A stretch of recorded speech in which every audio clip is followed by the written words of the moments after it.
Is the NFL a goal eventually in your life? Coaching? Yeah. No, not whatsoever. I don't think I'm built for the NFL. I appreciate the game so much, and I respect the game so much of what the game has consistently done for me for a multitude of years, that when I see a guy getting paid millions and millions of dollars and he has no respect for the game, does not want to excel and exceed expectations in the game, I'm going to have a true problem. So I'm the kind of coach that would go out there with 53 and come back after halftime with about 32. Is the NFL a goal eventually in your life? Coaching? Yeah. No, not whatsoever. I don't think I'm built for the NFL. I appreciate the game so much, and I respect the game so much of what the game has consistently done for me for a multitude of years, that when I see a guy getting paid millions and millions of dollars and he has no respect for the game, does not want to excel and exceed expectations in the game, I'm going to have a true problem. So I'm the kind of coach that would go out there with 53 and come back after halftime with about 32. Is the Yeah. What's up, everybody? Talk to us. You got it, Claude. I was on two screens. Did you see that? Mm-hmm. Yeah. Welcome, everyone, to our. We still don't have a good name. I don't like hate. It's like flawed with Hazen Street or something like that. Like, we have to come up with something cute. What do you know what I mean? Anyways, welcome in, everybody. It is Monday. We are back. And Coach Prime officially has two options. He can go to the NFL and he can coach the Raiders or the Dallas Cowboys, because neither one of them currently have a coach. And yeah, so I am very curious to see how you all feel about this. I don't think, my own theory is that Coach Prime is not going anywhere. He is going to stay at Colorado, and he is using all of this as a manipulation tactic to negotiate more money, because he is a smart man, and that is what I would do. And if I worked for him or with him, that is what I would be telling him to do. However, gentlemen, what do you think? How do you feel, Street? How are you feeling on this glorious Monday? You're on mute. You're still on mute. I wasn't saying it. I was like, no way this is actually happening right now. No, I'm feeling awesome. Had a great weekend, man. Went to go see the college football playoff, Texas and Ohio State. Game this weekend, got to holler at Jeremiah Smith and his family. Feeling pretty good, man. That was an interesting trip. So can I say fuck Spirit? Like, fuck Spirit. Spirit is fucking the worst, bro. I tell my better half is like, she's like my booking agent, and she books everything I do. Like, I mean, and I always tell her, man, don't put me on Spirit. Don't put me on Spirit and put me in a big. But this time it was last minute. We flew Spirit, and they jacked it up, though. And especially because the weather was bad. Oh, they jacked it up. They put us on a plane, and we was about to take off to Nevada to head to Texas. They told us to get off the plane. We got off the plane. We went to the front desk to get new tickets for them to reroute us. They announced over the loudspeaker, if you just left the plane, you got 5 minutes to get back this motherfucker, and we gone. So we had to run back to the plane, get on the plane, and we asked the lady, are we going to be late for our connecting flight? She was like, nah, y'all stop worrying. Y'all on time. They just did that. But we get to Nevada, they canceled the connecting flight. It's 11:30 at night, bro. We in Nevada trying to get to Texas. You went from Florida to Nevada to Texas? Fucking with Spirit, yeah. Yeah, Spirit tough, y'all. Listen, I say this about Spirit. I say this about other airlines. If they would, the reason people fly Spirit, they know it's going to be a bad experience and they're willing to gamble, because Delta, United, the other prices are so much more that, for example, I could get a flight, say, for example, to Texas. I don't know what the flight costs you, maybe $150, maybe whatever. But Delta will charge you $600. It's like, if they would just charge $250, I'll pay the extra $100. I'll pay the extra $100. Right. But for me to pay an extra $300 or $400, it's almost like, come on, y'all, like y'all doing. It is very tempting, but check this out. So we get there and our connecting flight is canceled. Most flights were canceled to Texas, to Arlington, right? So I'm not gonna completely blame them that, but she was going off with, you know what I'm saying, like, Why would you put us on the first flight if you knew if the second flight is canceled? It's You're 11:30 at night. Okay, so y'all gonna give us a hotel voucher? No, it's due to weather. We know it's due to weather. So y'all want us to sleep in the airport? Talking about the next flight take off 1 o'clock tomorrow. Wow. So guess what we end up having to do anyway, Hayes? Don't say y'all drove. On a $400 American flight that we were trying not to buy in the first place. Right. And like I say, it's worth it. Like that's the problem. The prices are such a big margin. If it was $100, $150, even $200 difference, I'll pay it. Yeah, that's true. But that same flight that cost you $550 and it's two of y'all. So you're talking about $1,000 for a flight when you got both of those for under $500 and you willing to risk it. Yeah, it's horrible. No, I would have. How far is Florida to Vegas? Driving? How far is that flight? No, that flight. Oh. 3 hours, 3.5, maybe 4. Yeah, 3.5, maybe 4 hours. Okay. Yeah, Oof. but it is what it is. But well, at least you made it. Like, okay, we in Nevada. We going so that's all right. Maybe we just drive to Texas. So come on, we have fun. Drive to Texas. Sir. No, sir. Not from Nevada. Yeah, I was gonna say you don't want to do that. That's the same distance from Miami, but eventually we got there, man. And I think it was worth it, man. Dallas, Texas, AT&T Stadium is he built something there, bro. That's nice. Yeah. If you ever go to that stadium, make sure you map out what you're doing before you get there. Don't get there. You don't think you walking around trash pile talking about we looking for no, bro. Like maybe you better map out where you going. How you gonna get there before you get there, or you gonna spend half the goddamn game trying to find your seats? It's like Disney where you got to get the map, you got to get the park map. Like, okay, the double loop over here. No, seriously. Over there. Yeah. No, that's a beautiful stadium. And like you said, speaking of that stadium, we were talking about Deion Sanders.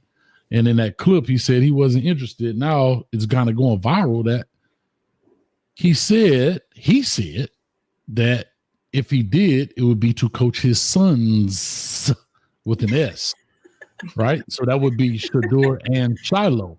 And really flawed. You just said that now there's two options. There's always been the Raiders. People talking about Shador going to the Raiders and to Dallas. Both of those options are on the table. Yep. Mm-hmm. The question is, now you just said you think it's an opportunity to negotiate his pay. And I kind of believe that. I don't think he's going to the NFL. But if he does, everything he said right there, and he just did a thing I think we just saw with Tamron Hall, I believe. He said God has not spoken to him yet about going to the NFL because she asked him. No, I'm just saying that's what he did. Am I right? We did watch that. And Tamron Hall just asked him. And he just said, God has not spoken. Because she said, did God speak to you yet? He said, no. I'm not trying to be fun. I'm saying, I'm kind of reporting what he said. Yep. And he said, no, he has not spoken to him yet. Well, there's a little bit of time. Mike McCarthy just got fired today. So maybe Jerry Jones ain't picked the phone up and said, listen, my son. Yeah, maybe he hasn't played God yet. How that conversation go, Hayes? What would God say to him if he called him? Prime time. He wake up in his bed. God, that's you? Yes, Prime. Go get the bag. I'm staying away from that, man. I'm staying away from it. I just know this. I don't know what I know. I'll be honest. I don't know anything. Only thing I was going to say was God is somebody changed. The epic scapegoat. God is the epic scapegoat. You can put God. It's like ketchup. You can put it on anything. I always say that. And you'll be like, "It's his calling. Time for it." Because listen, I watch Dateline. I watch and they say the same thing. The guys who did whatever they did to 12 different people are like, yeah, that moment I heard God speak it. I'm like, really? Did you? Like, yeah. The next time I get in trouble, I'm gonna just tell somebody, you know what? God said to risk it. He told me. Real quick, Nation Australia said, I tried to send a super chat, it charged me, but I didn't show in the chat. Well, we're sorry about that. put the number in there. We'll do it for you manually. So put whatever the amount was in Steelers Nation Australia. Said they tried to put a super chat and it didn't show. So go ahead and just throw it in the chat and we'll throw it up there manually, I guess, man. Really? How we know he paid for real? Where's receipt at? Why are you asking me? Like, am I a bookkeeper too? I've already gotten called. Ellen thinks I look like a librarian, so there's that. Hey, we ain't gonna fall for any kind of comment scam, Hayes. Yeah, man. Hey, it just said go Steelers. I mean, we already know it.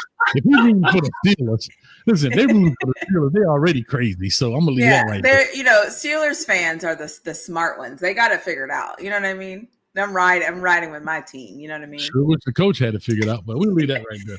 But it's, you know what? You want me to talk about your coach and your team? At least we were in the playoffs. My coach wear Rolex. My coach wear Rolex and Air Max and vape on the sideline and so loses to Syracuse. Oh, you talking about NFL? I mean, you talking about college? I was talking about the Dolphins. But. You don't care about the Dolphins. You're a fan, but you don't really care about them. Can I tell you how much I care about the Dolphins?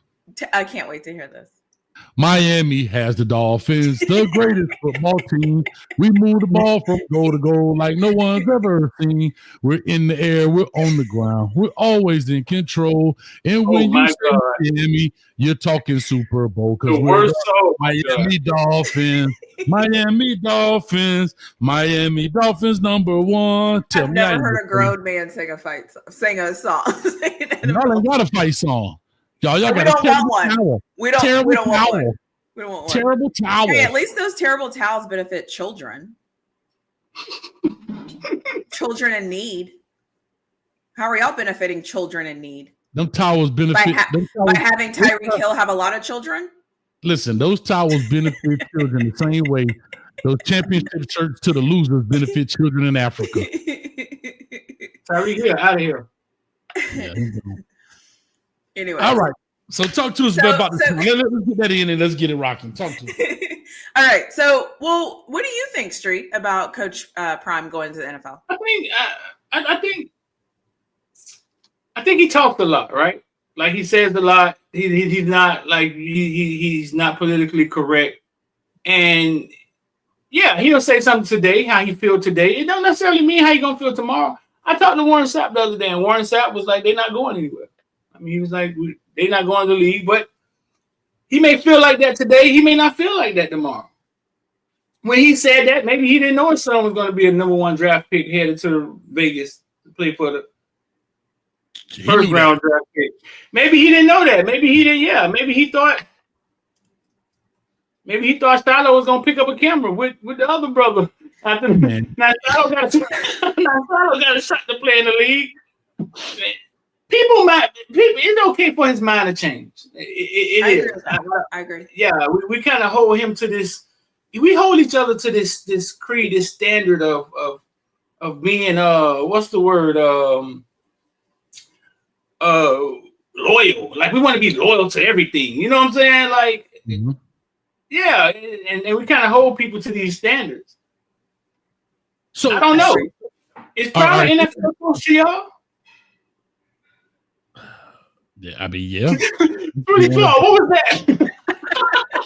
Is he a who and a what? What was that? If I was advising him, I would not tell him to go to the NFL. Absolutely not. Absolutely not. I think one thing I feel like as a person who loves them both the same. I like the NFL more than I like college, but I consume both of them.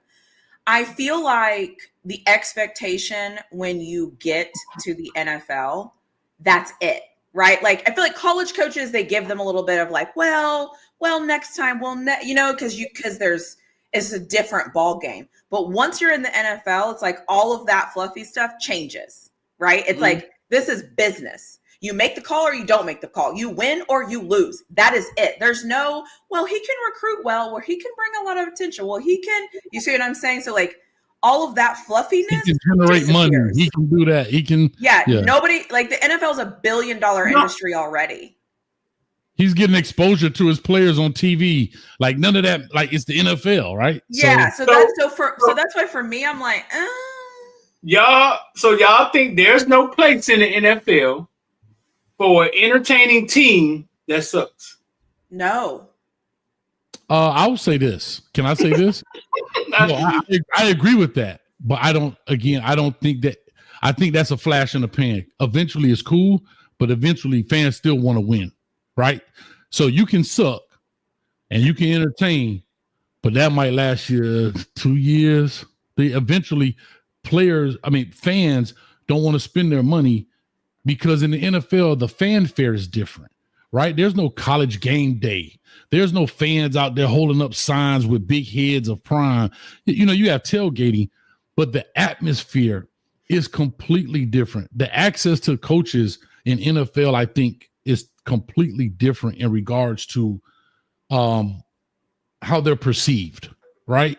You're dealing with grown men versus you're dealing with young teenage kids, the student body, where it's, drunk teenagers, and they, the whole atmosphere is totally different. Yeah. So when you say entertaining, there's I think it'll look fun. I think it'll look cool. I mean, because he makes everything look cool, bro. Like, I think it'll look cool. He'll be the cool looking coach on the sideline. I think they'll have fun. And I don't know. I'm trying to think, has this ever existed? But at the end of the day, it's entertainment. It is entertainment. So if you could get people in the seats, right? If you could get them there somehow. I think so. I feel like there's a couple of things here. One thing he would lose is control over the roster management. Mm-hmm. And I think that is one of his assets, is talking to, flying people out to Boulder, talking to them in his office, getting to show his world. Does that make sense? Like, he is Boulder. You know what I mean? Like, but if you go to, let's say, the Cowboys, it ain't about you, bro. Like, the GM is, I feel like it's different. The whole process is different. Hierarchy there, yeah. Yeah, and I don't know if he can be what he is now with all of those other things at play. Like, for example, unless they're going to let him be the GM too, he won't even get to decide who gets picked. And if he go to Dallas, Jerry Jones ain't doing that. Jerry Jones has been the GM since Jimmy Johnson left. Think about it. The Dallas Cowboys have not won since Jimmy Johnson left, in 93. They won in 94, which, if you want to call it, that still was Jimmy's team. And Jimmy was the GM.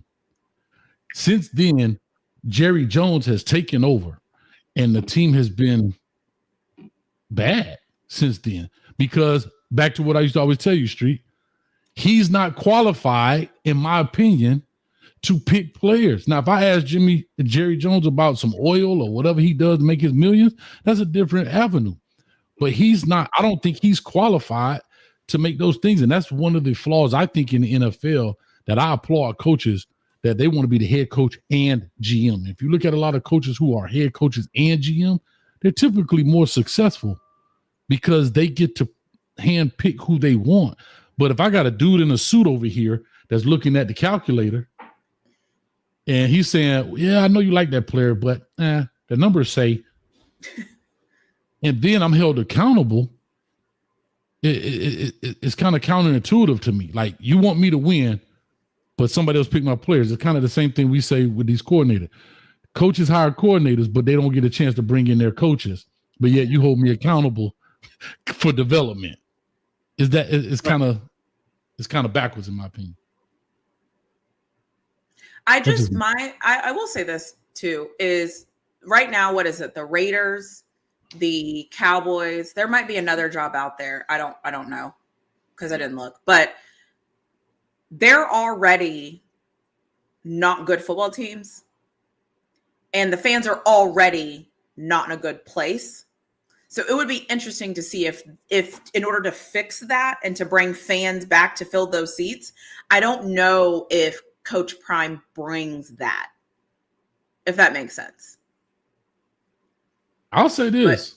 Give him a chance. Yeah, we got coaches. I've seen cats like Joe Judge get a job. So hell, if those kind of dudes can get jobs, whoever the Giants hire every year, just bro, we go get a dude they got to do special teams, dude, and they go get cats that don't do. So I mean, hey, listen, and on record, if he gets the job, I'll be cheering for him. Go get that job, Prime. Listen, if Michael Vick can get a job and he has zero coaching experience, damn. Go get that job, Prime. Damn. Shots fired. Man, let me ask you this quick question, Street, because I know how you're going to answer this. Mm-hmm. There's also a segment where Prime talks. I think it was the Tamron Hall interview where he's talking about basically kind of selecting where he wants his son to go. There are certain teams that he doesn't. I don't want to misquote him, but I'm going to say it because I don't remember the exact words. Basically, he's saying, I don't want my child to go to this particular school. I'm a dad. I'm here to protect X, Y, and Z. Right. What are your thoughts? And I think I already know how you're going to answer this, and I think we have the same sentiment. But what are you guys' thoughts, or ladies? How do I say that, you guys? You're not sensitive. You all. You people. If you're from Texas, you'd say y'all. Yeah. So when it comes to this, not allowing a team to draft your son, do you think that's a problem? And I'm just posing this question, but I already kind of know how you're gonna go. Is that something? Is that you can you do that? How do you evade it? How you evade it? As Eli Manning, how you evade it? How do you do it? You tell them no. Ain't coming. I think what they did was you tell them no. So a couple of things can happen. What's happened in the past, they can still draft him, and they'll say like, "We're this." So what will happen is they'll talk to. I'm making this up, so everybody just go with me. They can talk to the Miami Dolphins, and the Miami Dolphins can say, "Actually, we want Shedeur," and so second round pick, the Browns can say, "Perfect for the second round pick, we get Shedeur Sanders." Blah blah blah blah. Then they announce a trade. And the Miami goes and gets the guy that the Browns get, and then they announce a trade, and then they swap. And then they might give picks or something like that. So there's a way to do it. It's just would take people to be okay with it. Because that's what's happened in the past. The guys say, I don't want to go there, and then he'll get drafted there for literally like all of maybe 5 minutes. And then they'll come back and they'll trade him, and so everything is made right. That's usually how it, not usually, because this doesn't happen a lot, but that's how it can happen. Mm-hmm. But it doesn't have to, right? Like they don't. Doesn't have to. The fact that I don't see anything wrong with it. I don't think they're in a position of this was my lifelong dream. I'm getting my mom out the hood, and you know what I'm saying. They're not at that mercy, that leverage. And a lot of these kids coming into college football are going to be coming in a different way now. I don't see anything wrong with opening your mouth when something's not illegal. I mean, we just don't ever open our mouth. I mean, we go with the flow a lot. Mm-hmm. Yeah. Floyd, you got any thoughts about it in regards to? I think it's all prima donna. Go where you go. Man up. Drop your nuts. Perform. Keep it moving. That's how I feel. Drop your nuts. You heard that bird? That's how I feel. Like my thing is I feel like so many times in life we're always trying to find perfect situations and perfect this and perfect that, perfect that. Sometimes you're the person that's supposed to go there and make it perfect. Sometimes. And I get it. Yeah. Historically, the Browns aren't very good. But you know what? Somebody has to be responsible for changing that. Why not you? So if you want to be the guy, the man, if you're him, if you're that, if you're da-da-da, go do it. That's how I feel. If you're him, if you're whatever, go prove to me. Go prove. What changed that? Well, first of all, the most watched team the last 10 years is guess who?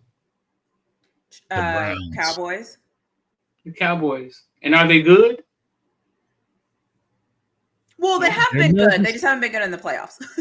The Americans team, and they've been good. But they're going an example. Like they're entertaining. Whether you like them or don't like them, it garners conversation, and it's a brand. It's a thing. I think they have what we have at Miami: a bunch of old fans that's still on the wish list. Like Wait, we have a bunch of fans. Think about it. Our fans are 35, 40 plus that remember the good old days. Oh, right? that's interesting. Yeah. And they have the same 90s era of fans that are now our age that grew up at that time, right? They went to high school in the 90s or whatever. Like they have a big fan base because they had branded themselves as the America's team. They had exciting. They had Michael Irvin. They had the playmaker. They had Troy Aikman. They had Emmitt Smith. All of those guys. So they built that brand, and it's carried on. And we're still alive. Like a lot of fans, because a lot of women that I know are Dallas Cowboy fans, and they ain't even been to Texas. But because that was the hot team at the time in which maybe their father watched it, their brothers liked the team. Of course, you had, like I said, you got the Michael Irvins, you had big names and big personalities on the team. They were known as they had a Kane feel in essence, right? They were the party guys, and they would go out and dance and all that kind of stuff. But that's what we are. I want to give these donos some love, and then we can. Put it back up there. Go ahead. Reggie for the $1, I appreciate you, man. Also, Reggie for the $2. Mic check. It's working. LOL 305 for the $2. Testing. I don't know what's going on with the mics. And then Reggie for another $2 from Flawed Studios. Test. I think they were just trying to see if it was working, the super chats.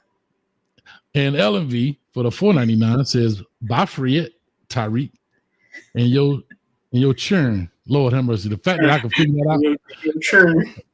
The fact that I could decipher that says churn and not churn, that lets you know that I read papers all day from students that spell churn just like that. I'm gonna leave that there. That is funny. Hey, SKA Charlie said the Browns is a death sentence, right? I got a question for you, Flo. What changed that in Washington? Jaden Daniels looked good last night, but what changed? So, like they're 11-2 Hayes. Like they lost two games.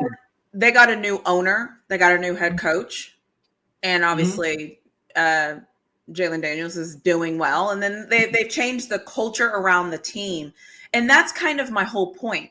I get the Browns are not the best organization right now. I get that, but here's where I get annoyed with sometimes when people say stuff. They're like, "I'm him. I'm the best. I'm this. I'm that." Right? Okay, cool. So go be that. You told your goal was to get to the NFL, right? That was the goal. It was never to get to the NFL and play for a certain organization to put me in the best situation to win. No, it was to get into the NFL. So now that you're going to get into the NFL, go be him. Period. So they got a new owner. And so Jaden Daniels Washington, they had a lot of issues, like lawsuits issues, like a lot of issues. They got a new owner. I think Cleveland's issue is they're the Browns, and they carry the moniker of they're the Browns. You know what I mean? Like they carry it. Someone has to change it. That's it. Like somebody has to change it. And if it's an owner issue, my point is I'm one of those people that if you say you want something and you get the thing, go do the thing. Go do it. But I get it. Now, if you want to, I get it. As a parent, you want to make a perfect situation for your child. It's not the perfect situation. Cool. I'm just telling you how I feel. I think it's weak. Put that up there, Hayes. You can see that? Yeah. Let me see here. All right, here we go. Who is that? Jaden Daniels. Oh, okay. And who is that? Master P? Is that Master P? That was so creepy. Make him say, That was so creepy. I spent a little time with him and his family his last year at LSU. We went to the fight out there in Vegas. Quiet. His mom runs everything. He say don't speak, he don't speak. Like quiet, the kid don't talk, man. We thought he was going to be good. I don't know if we knew he was going to be this good. Yeah, I'll say this, and we can push on to the other topic. If you have the leverage, and that's why I kind of knew where Street was going to answer, because we've had conversations on lives and off air about these. if you have the leverage, why not use it? Why not put yourself, especially from the quarterback perspective? It ain't like a D tackle, a corner. If you're a quarterback, put yourself in what you think, if you have the leverage, in that situation. Because we've seen quarterbacks go from great to hell no instantly in the NFL, right? Now, is that because they don't have the receivers, they don't have the O-line, they don't have whatever those variables are? If you have the leverage and you can flex it, flex it. I don't have a problem. I don't have a problem with it because it's been done. Now, you got to be careful, because if you think you got the leverage and you don't have it and you go up there and try and flex it, you don't put your head in the guillotine, it's over. So you have to understand that. And to your point, Street, and kind of what we were saying earlier, if you notice the people that do it financially, they're not strapped. Exactly. Eli Manning. It's a rich person privilege. It's a rich person privilege. And if Prime feels like, look, my son, we already seen what he did without an O-line in college. Yeah, multiple years. Yeah. So why not put him in an advantageous position where give me an O-line and I feel like I can make the receivers you have better, but I got to have the protection. I got to have a wall up here in front of me. You know, and he knows, I don't know if my son could take too many of those hits, 38 sacks in the NFL by some real gangsters. Because regardless of how bad a team is, these players are the elite of the elite when it comes to athleticism. Regardless of how bad the team may be from a number, like a schedule perspective. But they're in the NFL because they are the elite of the elite, in essence. And that's just how I felt about it. But I'm all for it. They said John Elway did it as well. He sure did. Yes, sir. Thank you, Emmett. I think John Elway threatened to go play baseball or something, right? One of them did. Right. But he had an out. That's the difference. He had an out. Right. I always say the same thing too, is like, I go do what you want to do. I get it. However, like everybody always says, if you make a decision, I get to react to the decision that you made, and I get to feel however I feel about your decision that you make. And if you're telling me that you don't want to go there because the organization is bad, but then you're also him, but then you're also this, and you're also that, I all of those things are at conflict for me. That's all I'm saying. You can't say you're the best and you're this and you're amazing, but then you don't want to go take on that challenge. So I'm just saying, you can be who you want to be, but like, okay, you know, that's like saying I'm great, but let me go get the surgery real quick. Okay, yeah, whatever. Anyways, so speaking of surgery, Carson Beck going to Miami. Speaking of surgery, how do you all feel about what? Oh, you didn't know where I was going yet. You didn't know where I was going. No, because I think I don't want to skip over this piece. We got to give Andrew Swayze, because we were just talking about Colorado. I did want to say this. We got to give Andrew Swayze some love, who is now the new head strength and conditioning coach for Colorado, coming from the crib. All right. You know, he's longtime strength and conditioning coach at Miami. Left there. I think he worked at the Saints for a little bit, worked at FIU, and last he was at Columbus High School. So he's just leaving Columbus High School, and he's already made an impact. I saw a clip right before we got on. He was getting somebody behind for sleeping in the meeting. So shout out to Andrew. Yeah, I just saw that clip before we jumped on. Give me the NFL players that Andrew Swayze trained. Bro, the list is unreal, bro. The list is unreal.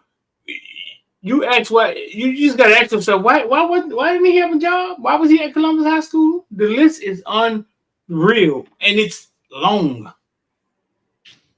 list. Alvin Kamara just came out and was talking about him at the Saints, saying, "Bro, Swayze told him, if you stay trained with me, you'll be $100 million dude." Yeah. I just saw this clip. All this was all over Twitter. So doing some quick research here.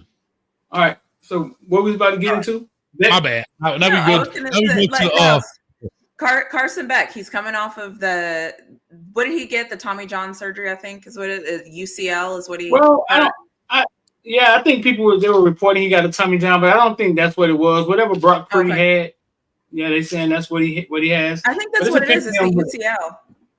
Yeah, there's a picture of him with a huge brace on his arm. I mean, they say Miami paid $4 million, upwards $10 million to get him in packages. A lot of mercy. It's somewhere around there. But how much did they pay Cam Ward last year? 1.5, 2. So they think he's worth double what Cam Ward was worth. No, let me explain that to some people. When they say the NIL is the Wild Wild West, it truly is. What it is the market went up. The price, the price of players went up the next year, and now Tulane quarterback is worth more than Cam Ward. Think about it. Tulane quarterback got $8 million. Yeah, that's fair. You know what I'm saying? Yeah. It's the market, and it's the market, and I'm intrigued, but I think it's about the end. I would love to know what's the top. I would love to know at what point will they stop saying, you finna get Quinn Ewers $10 million for 1 year? Like, at what point will it stop? I don't think it has to until they tell you to. Like, I don't think there should be. I think whatever people are willing to pay is what you're worth. So how does that work in an open market like this, Hayes and Flawless? How does that look? You got billionaires supporting all these teams, right? Quinn Ewers, I'm hearing, is going to get in the portal, right? Would that work? Like how does it work? Does it eventually get to a point where it's like, we're not giving Quinn Ewers $20 million for 1 year, and they just be like, we ain't doing that, and that's where it stops. You get priced out. Yeah, I think that's it. If you can afford me, if you can afford me, you get me. If you can't, I'm going somewhere else. And here's the thing, Quinn Ewers, in essence, his stock is probably higher than Carson Beck. He's this far in the playoff, right? Lost right before the national championship game, the game to go to the Natty, knowing how crazy is this. Like, I think I was talking to you, Flaw, like, how crazy is it that imagine if he would have won that game, and let's just say he would have won the Natty, and he's out. Like, I'm just saying, how crazy is college football today? Think about, you're the Texas quarterback who got Texas, hasn't been there since Vince Young. Am I correct? You bring Colt McCoy did it, but okay, Colt McCoy. That was like 70 years ago, I think. Yeah, right? Close to it. Right. I'm just teasing. I don't know. But you get them in the Natty, you win the Natty, and you are in the transfer portal to leave because the quarterback in waiting is like, it's my turn. It's my turn. Bruh.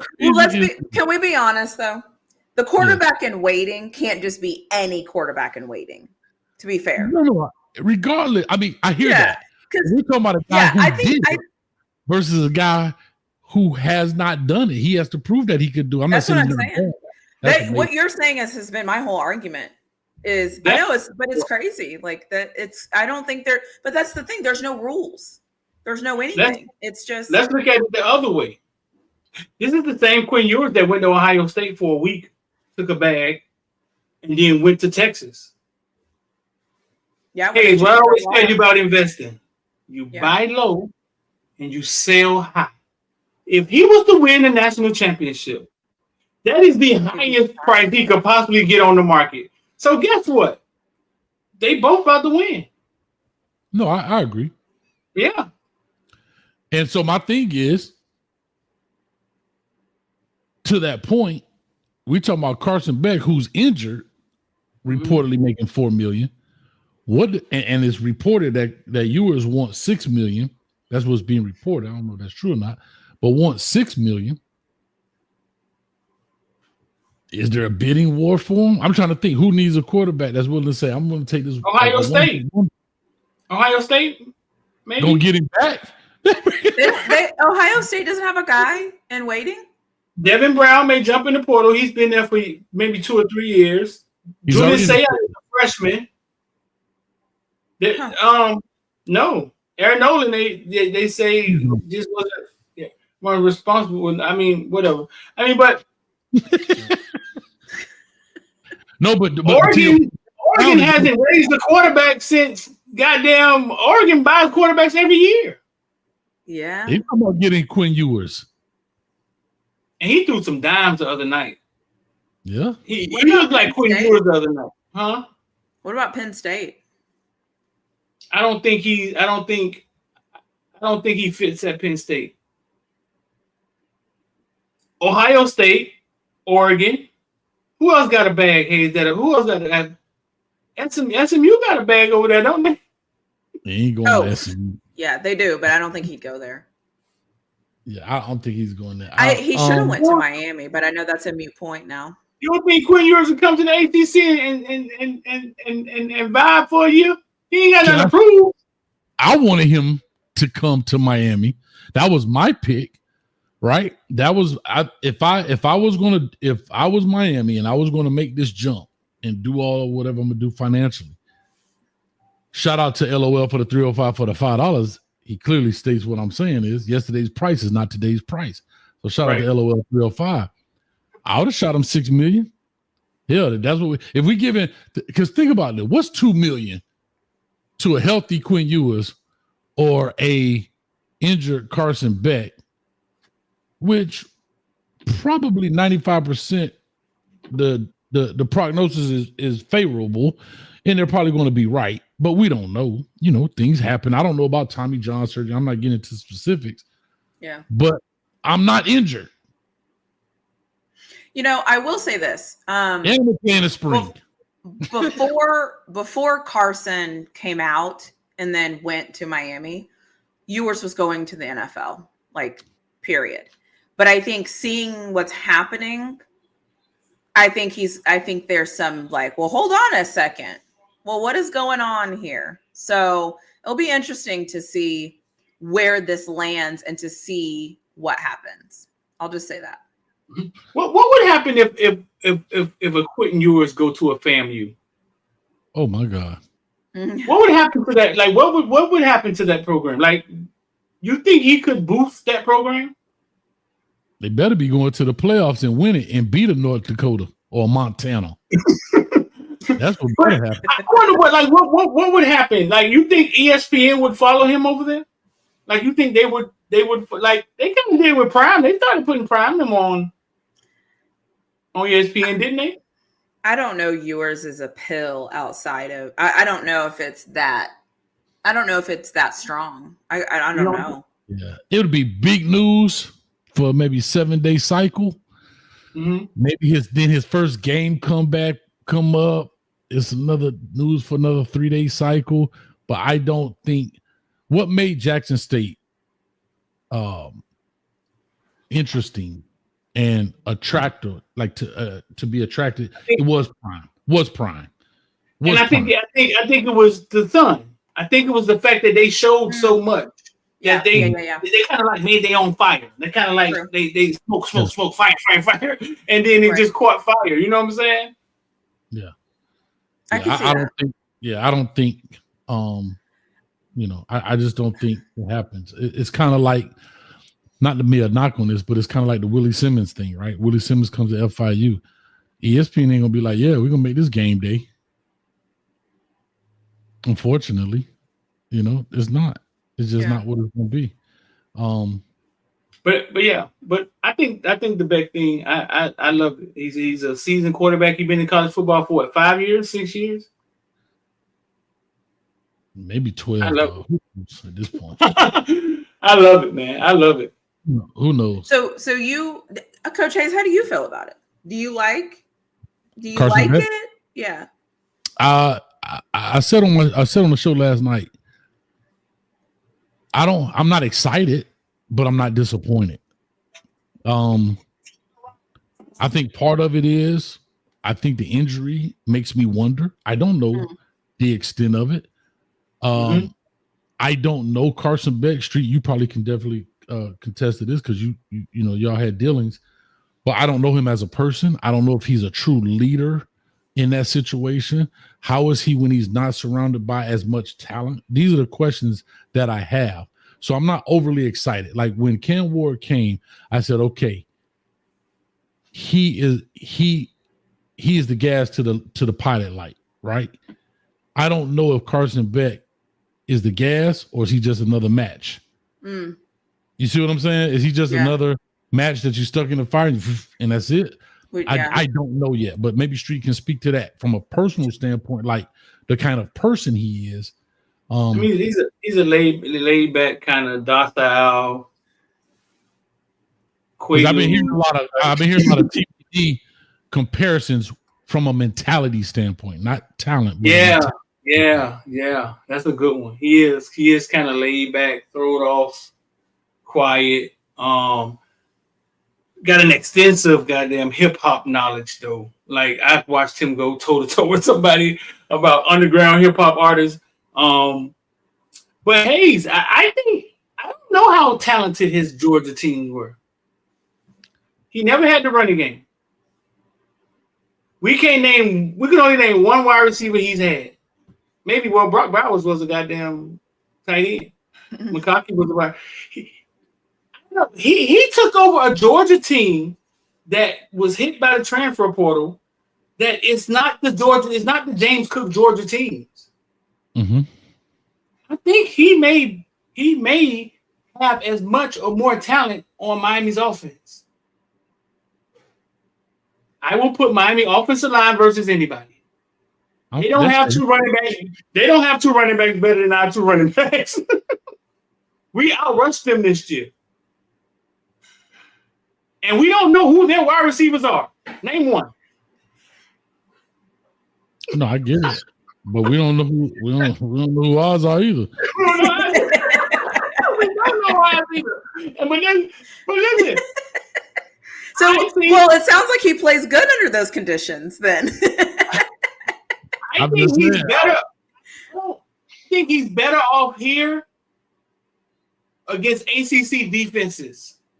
I think that's the best point. I think for him, the game probably will slow down too. I think because I think it'll be a different style of football, and I think that could help. I think that could help. And I think that's why I wanted Quinn Ewers, because for that same exact reason. Why? No, for the same exact reason. The game ACC, looking at our schedule, saying it's a tad bit harder than last year's, right? Mm-hmm. We still don't have our nemesis in North Carolina, regardless how bad they were. We're talking about teams that typically are a thorn in our side. North Carolina, Clemson are not on there. Hell, even Duke is not on there. Puke is not on there. So our schedule is still very favorable to the Canes. I think his mobility is I think Quinn's mobility is a little bit better. I think a little bit, not much. He put his head down the other night. Yeah, I think that I think that his arm strength, he's got to go get it on. Like he can throw it deep. He's got touch, and he has. You know what? He makes a lot of anticipatory throws, and that's big. He looked good the other night. He looked like the Quinn Ewers. Mm-hmm. Yeah, he looked good. He made some throws right on the sideline. I mean, it just didn't work out for him, and it unfortunate. Somebody got to win, somebody got to lose. But and that injury, something about that injury bothers me, bro. It just, I'm not saying it's the end all be all for Carson Beck, but it's something about a throwing arm injury at the elbow position, not a broken finger, not even it's something. This hinge right here, that hinge. You know what I mean? It's like having, bro, you ever had a whopped hinge on your door? It don't close properly, bro. Well, they talked about it today at the press conference. Miami is the medical center. So they actually went with him. You know what I'm saying? The doctor. They went with him. They better have for $4 million. Yeah. Mm-hmm. So I think they know what they have. He got Notre Dame right out the back, so we're gonna see soon. And he's not gonna play in the spring. And he's not playing in the spring. When does he come back? When is he able to come back? Probably over the summer. When they say he'll be able to throw, I think when they say he'll be able to throw, he won't come. I think they say May, maybe. like even with Emery, with a broken arm, it's better to break the bone than the tendons and the muscles and the ligaments. You know,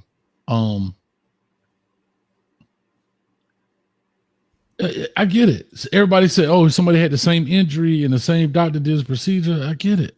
I'm not tripping. And I think they come back stronger. I think the arm comes back stronger. It's just something that is. He may come back and he may be like what that was, the natural. The dude had to tighten up the thing. Yeah, no, very risky, though. In no other market. Remember we brought Drew Brees to Miami, and they didn't take him. Remember? Because of his arm. Like in any other market, this ain't happening. Yeah, you know what I'm saying. But NIL is just NIL is just when there's no laws, dog. Watch the people just do whatever. I wonder if there's a clause though in his contract. I don't know what the clause could be, but yeah, I don't know. It's very risky. I mean, that's true. It's risky. It's definitely risky. I don't think this is still NIL. There is no clauses. He's dealing with Gatorade, allegedly. Well, yeah, but Gatorade can say, but like if something happened, but they could say they could do. I mean, it's their contract though. They could write something in there. I mean, they get rid of him if he creative. Yeah, they could write something in there if he did something inappropriate. They can cut him. So I'm sure that they could put something in there. You know, but go ahead. I'll do the super chat. Go for it. Go for it. No, you do. Reggie with $2. He can't come back. Hannah say he can't. Who is Hannah really for? Who is Hannah really for? You know who that is? You know who that is? Oh, is that his girlfriend? Is she one of the twins? Yes. I was about to ask Mario today, did they ever have to call on her to get him here? I was this close to asking him that. Why you didn't ask him, though? He would have gave that look. This close. Huh? But why would they have to? He knows where she's at. What you mean? No. Did I was going to ask him, did it ever come to a point where you had to use everything you could to get him to have the conversation? I see what you're saying. Right. Like, hey, man, go get your man. Like, we said $4 million. Make it happen. Go get your man. No, I was about to ask him that. I'll ask him at some point in time this year. Got it. Or was she instrumental in recruiting him, or what do you think Mario would have said, Hayes? We don't discuss. No, he would have said. He would have said no. Huh? Yeah, he would have said no. We talk with him, and what we do is behind closed doors, and how we do anything is how we do everything. Oh gosh, I hate that saying.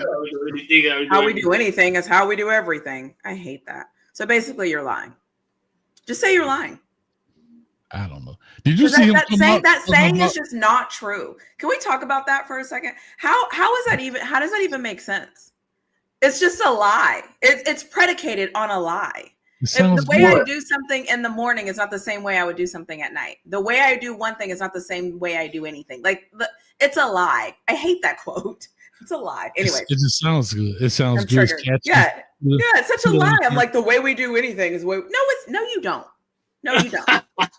It's a lie. How you do anything is how you do everything. Yeah, that's not true. It's actually factually not true. Put that up, Hayes. I want to flip again. Oh. All right, real quick. Chi-Town came for the 199. Did y'all ever talk about Xavier Lucas and Wisconsin? No, we did not. We could probably discuss it real quick right after this video. I want to make sure I didn't miss a dono. I think we're good to go. All right, Street, where you at? Here we go. So I'll kind of run you through that as fast as possible. But so I used to play baseball. I committed to Florida for baseball. Okay. My freshman year of high school. That was short-lived. As my sophomore year is like my first year that I started and played, and Alabama ended up offering me after that sophomore season. So I was like, yeah, we're not going to play baseball. We're going to play football. Okay. Yeah. And so then committed to Alabama, was with them for about a year and a half or so. And then I don't know, there's something like clicked, and I just decided, I was like, you know what? Like, I still love Alabama. I still want to go there. Like, it's not like a definite no. So I decommitted and reopened because I thought I made my decision a little bit too early. And that's when it really got crazy, was when I reopened from Alabama, because we had just had that junior season. Everything was starting to pick up. So all these coaches started calling. And then at last, Kirby called. And I don't know what it was, but it just felt perfect. You know, I visited there, talked to my dad. I was like, yeah, this is where I'm gonna go, and no one's gonna change my mind about that. So Kirby's got good lyrics, huh? Oh yeah. Kirby's got good lyrics. Kirby's got That's good cool. lyrics. That's a cool interview, man. That's a cool interview. And that was good. That's in Miami. That was actually done down here in Miami. Yeah. Who was the receiver that person asked about that you wanted to talk about? The DB from Wisconsin. Remember they were holding him up. Steve, what's your insight on that? What's your insight? I don't have any insight on that. Well, I did ask Mario that today. I asked him, what is the procedure once an athlete signs their paper to get in the transfer portal? What is the college procedure? Like, what is next? And he literally said, listen, we have 4 days to get him out of here. Like, it's not an option to, and I asked him, is there an option for you not to let him go? He's like, no, we have 4 days to get him out of here. Like we have to sign. That's how he kind of explained it. Mm-hmm. What's happening with the situation? Xavier Lucas. Yeah, go ahead. Go ahead. Xavier Lucas from American Heritage, freshman cornerback at Wisconsin. Okay. Wisconsin was losing players in the portal, so he jumped in the portal. And the crystal balls and all of this started going off. Ding, ding, ding, ding. He's going to Miami, and Wisconsin didn't like that. So they didn't sign the paper to let him out. Okay. So he eventually ended up getting a lawyer. I think he should be released here soon. But he had got a lawyer. Transfer portal ended, and Wisconsin just sat there like, we ain't letting them go. Miami's tampering is what they were trying to say. Miami over there cheating. We gonna figure it out. And you little black boy, you sit right here and don't move. But you know what's ironic? Really? They just got a cornerback from Miami. Right. So, Thank you. So they just got a cornerback from with De'Ani Hill, right? Am I right? Is that De'Ani Hill? So they just got Wisconsin just got a corner, De'Ani Hill from Miami. Well, no tampering though. We didn't talk to him. But yeah, I don't know. It's either the and so you know that is what it is. In that this sense, seems man. messy. Yeah. It is. It does seem messy. Yeah. They got real balls to do that, bro. Like that's the type of stuff colleges need to stay away from. But I'll say this: they gotta go ahead. I was just saying they gotta have some kind of receipt to stand on because that's a lawsuit out your yin yang. Right? Like, how is that even legal? So they're gonna have. Trust me, their legal team is involved. Like whoever the athletic legal department says, okay, you can do this. If you want to stay on business, this is why you can because you have X, Y, and Z. Whether they have text message from the kid, like something like that, some kind of correspondence, something. Because I'm just saying, you open yourself up to so much litigation if you hinder that process. What are they trying to send a message? What do you think they're trying to do, Flaw? Like Hayes? Like, what they're trying to send a message to other colleges? Like, what do you think they're trying to do? I don't know. Do it right or don't do it at all. I don't know. I don't. Yeah, I don't know. I don't know how that helps them though. Like, I don't get the play. I don't get it. I don't know. Well, because everybody accuses Miami of tampering. Let's start there. Everybody's tampering, but okay, cool. Okay. Right. Everybody's tampering. Everybody has agents, and I don't even think it makes sense anymore. You know what I'm saying? But everybody accused Miami of tampering. You know what I'm saying? It just looks like a juvenile move to me. Yeah. I feel like though I don't know. I guess my thing is in this wild, wild west of crazy, you seem like you want to be easy to deal with as opposed to harder to deal with, right?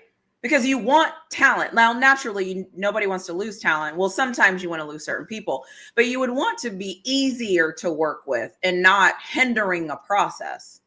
So it's interesting to me that it seems like they're going the opposite direction and now it's a whole thing.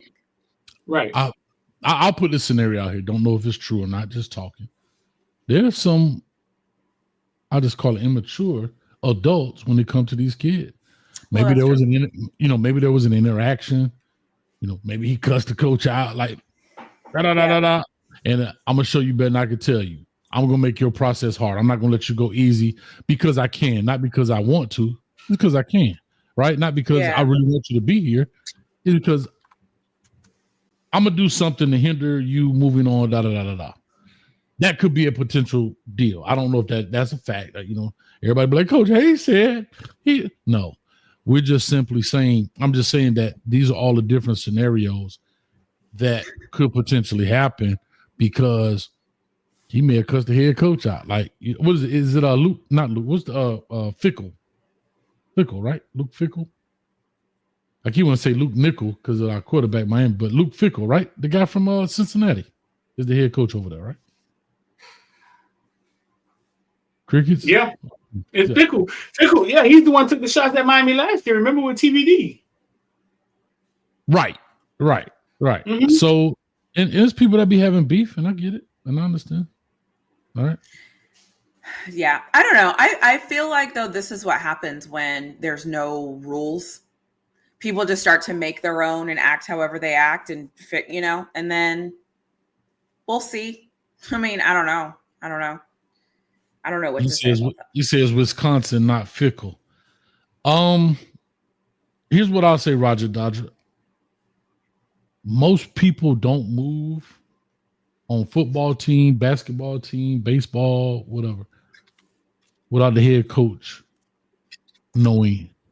The person that's in the NIL office is not saying, "Oh, I'm going to hold up his paperwork." It's not happening. Well, make sure you tell coach, man, fuck coach. Tell the coach. Listen, we run this. Listen, the person that's working in that office for $12.50 an hour ain't talking about, let me hold this dude paperwork up.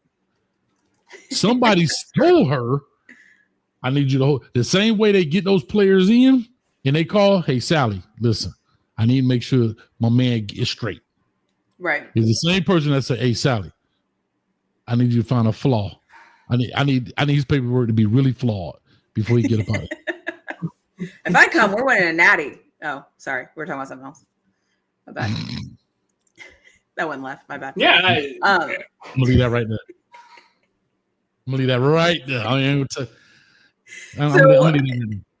Do we want to touch on this Lacy issue with the LSU receiver? And I will hope so, because I titled my LSU player Kyren Lacy. No, I know we want to talk about it, but I'm trying to bring it up because it breaks my heart. I don't like it when not just like football players, but any athlete gets themselves into this situation. Because honestly, obviously it's bad for the athlete, it's bad for the family that they injured, but also it just taints everything else around. I'm sorry. Is my man back there taking the shit? He's got the toilet paper, dog. What? Where? Oh. What's happening? On Hay Street, dog. What is happening on Hay Street? Bro, this is all bad. Somebody hit the censor button, dog. Bro. No. We've already seen a crack deal go down. We've seen crack usage. And really flawed is brought out. Oh my God. What is happening? I'm sorry. I didn't even mean to say that out loud. I was hoping somebody didn't see it. Bro, what is happening, dog? I'm sorry. Anyway, I apologize. Anyways, that speaks to the situation that we're talking about. So Lacy, I haven't read the reports, and I've just seen.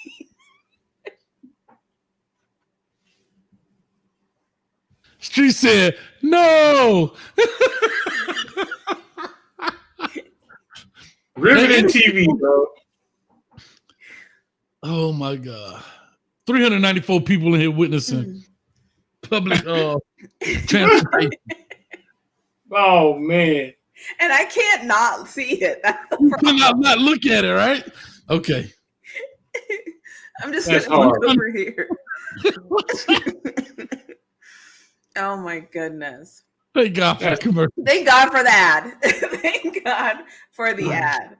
Oh my goodness. Well, hopefully when it's over, he's gotten it all out and he feels better and he can move on with his life. Hey, look at Mr. Massey. We got to see this through. We got to see this live. Oh God! Go ahead, finish really far. I can't. I can't. Focus. That's all Focus. I'm like, I haven't read the story. I just know that he was involved. He turned himself in. He's already been released. These stories are hard for me to read because anytime somebody loses their life to something like this, it makes it hard for me. And then the video of him, look, are those people also like, what in the? He's a different type of crack. Look at the girl as she's walking in. She's like, what in the? Oh, this is terrible. Keep going. And it's right in front of a store, bro. That's what the lady that was walking in was like. The store says open 7 days. That ain't the only thing open 7 days. All right, here we go. Put that up there, Hayes. You get a chance. They ain't buying nothing out of there. This is too much pressure, dog, on a Monday, bro. All right. Okay, go ahead. So, Flaw, why is this hard for you to? Because somebody lost their life. Somebody lost their life because you were out there doing whatever. What is this? Because you was out there doing whatever. Because you was out there doing whatever. Because you were out there not taking care of other people's lives. Somebody lost their life, basically. Like, looks like a terrible decision. Again, I haven't read anything. I haven't whatever about it, but it just looks bad. And then before we went live, I saw the video of him running away. So that was another thing where I'm just like, you did this. You ran away from the scene. Why do I keep popping up? I gotta turn this off because I gotta fix this other stuff going on. I'm trying to stay focused and I keep seeing everything move. So there's video of him running away, Floyd? Yeah. Yeah. Yeah. And the dude is in the camera in his face. Right in his face. Yeah, he looks dazed and confused. Yeah. So on December 17, 2024, Kyren Lacy allegedly caused a fatal car crash in Louisiana Highway 20. Reportedly attempted to pass the car illegally, causing a head-on collision. He didn't hit anybody, right? He did something crazy, which caused the... So basically, he went on the shoulder, passed somebody, and it caused the accident. He didn't hit anybody. Well, in the video, you could see him getting out of his car. And it's damaged. Yeah, so I don't know. Yeah. Yeah, see, they're saying 78-year-old Marine veteran. This is not gonna go well for old Kyren, though. No. He reportedly attempted to pass the car illegally, causing a head-on collision. So he maybe he ran into the side, but he caused the collision. What I'm saying, I think that Marine may have been coming the other way, and he tried to pass that car, and he hit the Marine head on. He wasn't passing the Marine. The Marine. See, the way I read it earlier was that he didn't hit anybody. He caused his crazy driving caused two other people to crash, and maybe he hit something. You know what I'm saying? I don't know. So maybe the video is showing of whatever he hit. Yeah. In the video that we saw earlier, it looked like he was getting out of a car that was damaged. So how the car got damaged, again, obviously, I don't know. He got out, didn't he? He got out and ran away. Got out and ran down the street. Oh, that's what they always do. That's the MO. That's what they all do. Remember, they said they had a warrant out for his arrest, and he just turned himself in. So he left the scene. Yeah. He left the scene. He didn't drive away from the scene. He left the scene. The thing, they say he drove off. Some people say he ran. I don't know, bro. What I do know is a bad situation. Didn't we watch the video that he was running? That he was running off? Yeah. Oh. Shout out to Bishop in the building. The gumbo fire tonight, baby. 333 in the building. Mr. Telephone Man, there's something wrong with my line. There's something wrong with my phone line. That on the show line. I got to get it fixed, man. Bishop, thank you for the 333 in the building. Thank you, man. Oh, they said, okay, that video's going around. Oh, somebody said, okay, it's not him. Okay. That guy was a little thin. Okay, cool. When we saw that video earlier, Flo, I was like, that I didn't say it, but I'm like, that dude do look a little thin to be Okay. you know, As long as I'm like, okay, good. That is great news. Thank you for saying that. What's the great news? So, because there's a video going around that was a guy who was getting out of a car that was wrecked, and he's looking at the camera, and the guy looks dazed and confused. Like he looks like he'd been drinking and he was just out of it, and he got out of the car and he was running away. So, okay, if he was doing some stuff that caused some stuff, that's a different thing than what that video that we saw showed. So, yeah. But they've already got the Marine with the dog photo. I'm like, oh gosh. It's all, how many times we've seen they this got story. They got a daughter on there talking about the mom called her in an accident, saying, "Hey, we've been in an accident. The car is totaled. Yeah. Your dad's okay. Talking about his back hurt or something." But yeah. shout out to Reggie for the real quick, Coach. I know you call us the team. I appreciate it, but I'm going to be an individual today. Don't be a GDI, Reggie. Don't be a GDI. I'm not cleaning that ish up. Hope he used 2-ply. Hope so. And it's tons of video. Look at that picture I put back there, Hayes. This is when all the kids stuff, the YN stuff, it goes wrong. When there's tons of pictures of you out there like that, and that's, you know what I'm saying. People from outside going to judge you, and yeah, because that has nothing to do with him being in a car, though. That's why I'm like, they just do right. But I think you know how public perception is. Yeah. Mm-hmm. Especially with the 90-head little black guy. Now, if he was light skinned like Hayes with good hair, you know what I'm saying? With a white mama, that's different. You little 90-head little black boy with a gold chain on. And the thing is, that picture is not even equating to the situation. It ain't like he was in a gunfight. We talking about, and I'll say this. That picture, those pictures are going to keep. Those pictures are the ones that keep popping up of him. And that's what I'm saying. And over. All of a sudden, you know what I'm saying? Those are the ones that are rising to the top. And those are gonna pop up in the courtroom and all that stuff. Yeah. And to me, I think that's so unfair. It's kind of like using the rappers' lyrics and songs against them, right? It's that same thing. We're talking about you're in the moment of a battle in a game. You know, that's like saying, man, Ryan Clark should go to jail because he hit hard on the football field. And, you know, like, you can't equate the two. To me, that's just that. But y'all, I just clicked on a story and it said that after he did the incident, 2 days later, he declared for the draft. Yeah.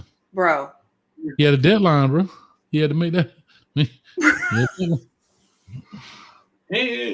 No, but they all do that. They all do that. Channing Crowder tells a story tonight where he wrecked his car out and just got up and left. That's what they all do. Remember the kid from Kansas City? That's what he did. He wrecked out and they got up, him and his homeboy, and they got out the car.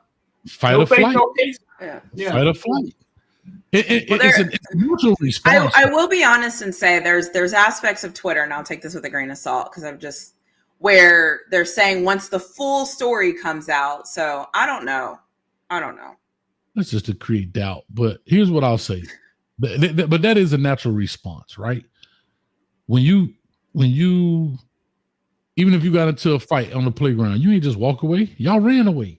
Like when you get into a high stress situation, that's why fight or flight is a real thing. But yeah, you know, it's unfortunate. But I will say this: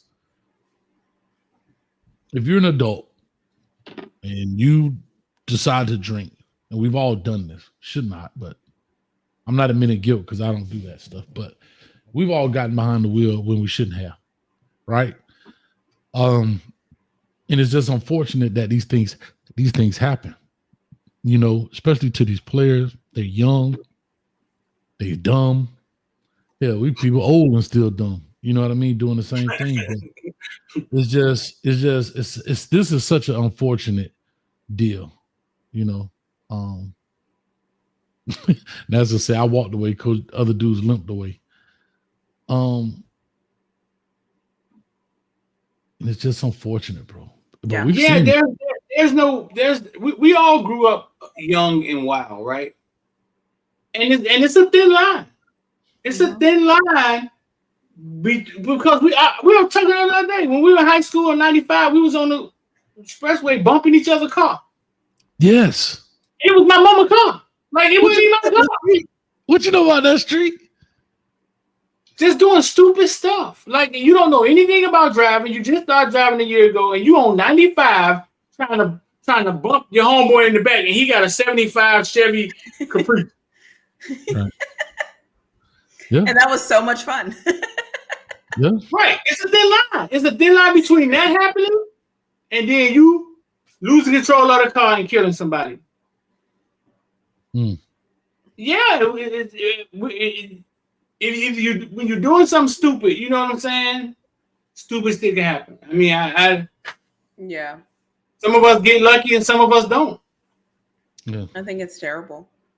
Yeah. Yeah. You know, it's funny because everybody, especially if you're from Miami, y'all remember Rick Sanchez, right? This is Rick Sanchez from the Newsplex, Channel 7. Well, remember, yeah. Remember that?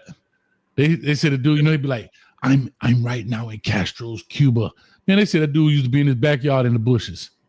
Don't do that, though. You serious? No, I'm dead serious. They said, because, you know, he tried to, you know, Miami, Channel 7 was the first to have the newsplex where they weren't behind the desk, where they used to walk around and stand up. You saw full body shots. Yeah. So, you know, he tried to make it real crazy, but Interesting. Rick Sanchez, but a lot of people don't know Rick Sanchez ran over a dude after a Dolphin game. He was drunk. A lot of people don't remember that. And left him. Hit the dude and dipped. And still got a job at CNN or somewhere. So, you know, it's yeah. I just think it's terrible because somebody lost their life.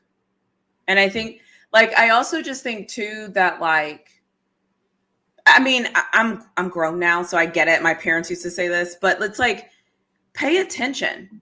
Like, you have to know your situation. You have to know what you're trying to do. You have to know what you're trying to accomplish. At some point, like, do better. And I'm just going to say this. If everybody that is not in his situation isn't paying attention to what's going on, like because unfortunately something else is going to come out. Somebody else is going to think that it's not going to happen to them. It's that, like, at what point are they wake up? What are we doing? Like, people are dying because you're an idiot. Like, do better. Like, that's all I'm saying. Like, just do better. Like, stop.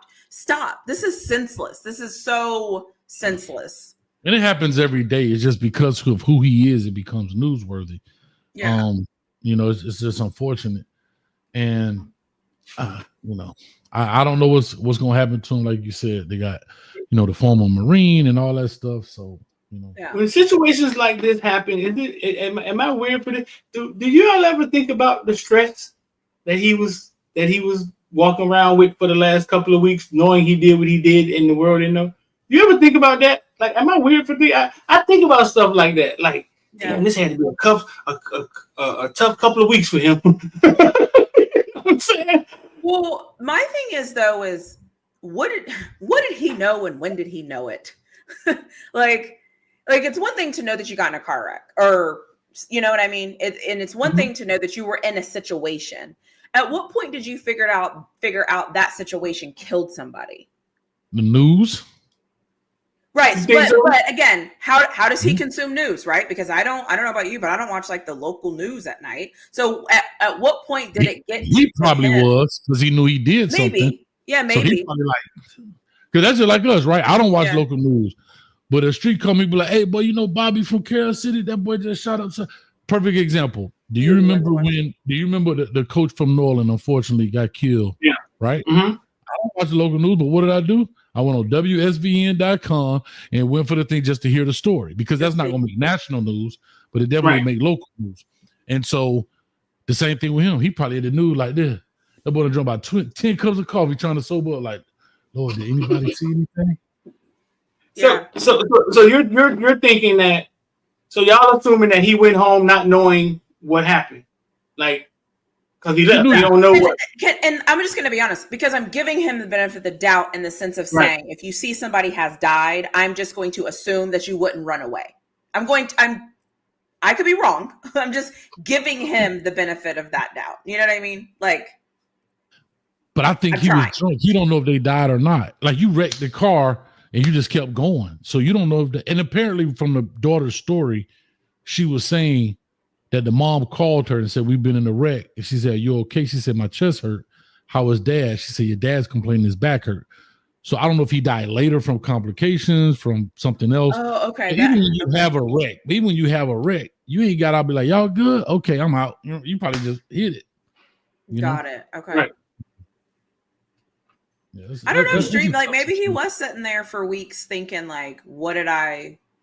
I don't know. What am I I gonna think do? about stuff like that. Like, damn, he was waking every morning like, God damn, that wasn't a dream. Like, damn, what if they come today? You know what I'm saying? Yeah. Like, that has to be some stressful. Nah, he called somebody and they went and got him a lawyer. And that lawyer told him to turn himself in. That's what he did. He The very probably got next an day, he agent. got a lawyer. You think? No, he probably has an agent. He called an agent. And the agent said, what? This is what happened. And the agent went and got a lawyer. They talked about it, blah, blah, blah. Turn yourself in. Right. Yeah. Yeah, but the timeline doesn't make sense. This accident apparently happened December 17th. Oh, wow. So this happened. That's what I'm saying. Something's off. It happened December 17th. He declared for the NFL draft December 19th. And then some people are saying that he went on vacation or did some other stuff in between that time. So that's what I'm like, what's wrong with you, bro? What? You see what I'm saying? Like, and on what is this? January 13th, you turned yourself in. So it was almost a month. So where have you been? What's up? Like what, like what, what's going on? Probably hoping it don't. Yeah, probably hoping it go away. Hoping he got away. But right, so that's why I'm like, so when did the man die from the wreck? And again, when did you know? When did you know? Like, what did you know and when did you know? Like, you knew you were in a car wreck. Okay, cool. So let's assuming nothing happened. The guy went to the hospital, he was fine or whatever, and later died in the hospital a week later or whatever. Like, you know what I'm saying? Like, when did this become a story, I guess, is my biggest thing. Like, I don't know. I don't know, man. It's unfortunate, though. Yeah, so that's why He passed away the same day of the accident. So it took him a month. Passed away at the hospital following the car accident.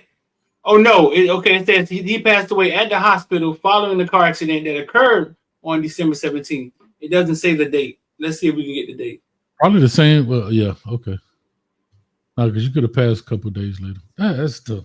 Yeah. And we see a lot of players. What was the other player that hit somebody on the Rickenbacker Causeway? Ruggs, right? Henry Ruggs. Was it?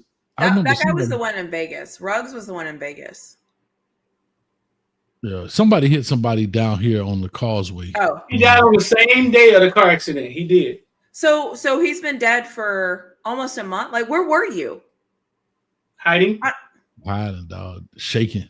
That boy in that nervous. Taking the low road, the lowest road you could find. Literally. His road you passed by the devil. What's up, dog? Man, I'm coming right now. Like, shame He on took the him. lowest road you could find. That's what pisses me off. It's like, come on. Yeah. So, anyways, and I get it. We all make mistakes. We all do dumb stuff. We all I got it. I'll do something dumb probably in the next hour. There you go, got Chris. Stallworth. Dante Stallworth. Thanks, Chris Bradford. Yeah, Dante Stallworth was the one on the Causeway. It was like a jogger or somebody was out there jogging. And he didn't get convicted of anything. I had him in my cell at Dade County TGK. He didn't get convicted of anything. No, he didn't. So they say the guy was drunk on the bike. Dante Stallworth, former Patriot wide receiver. Tennessee, I think, didn't he? I think he played for Tennessee. And he hit somebody that was just out, like walking on hit somebody on South Beach. And what came out was that the guy on the bike was driving the bike drunk. Oh, yeah. Well, that's not my problem. That's what they said. And he didn't, yeah, kind of like he didn't. So he said the guy kind of ran out into him. Yeah, that's different. what- Yeah. Yeah. Interesting. Yeah, I don't know. I feel terrible for the family that lost someone. Again, I don't know the whole story. I just want to say, if you knew you were in this and it took you, your actions were, from what I know, were car wreck happened 2 days later, you declare for the draft. And now what? Almost 30 days later, you finally turn yourself in. Something about that seems a little wonky, but what do I know? Oh no, it's wonky. Oh no, it's wonky. Yeah, you're right about that. Yeah. So I don't know. I don't even know.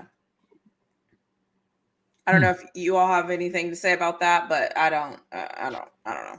No, I'll say this. If y'all don't know, these kids, right? It snuck up on me. I was at the school one day, maybe 2 weeks ago, and I was like, "Is that one of the kids' Lamborghini truck?" And I didn't think it was, but it was. These kids in these NIL deals are getting $200,000, $300,000 cars. That's right. And they all want fast cars. That's the cool thing now. So you give a kid a bunch of money with a fast car, and you tell them to be responsible. And I was in my mama Cutlass bumping people on 95. Could you imagine what they're doing in their Hellcat? I used to have a Dodge Challenger. Then it wasn't even one of the fast ones. That car was so powerful, bro. That it was just fun just to pass people.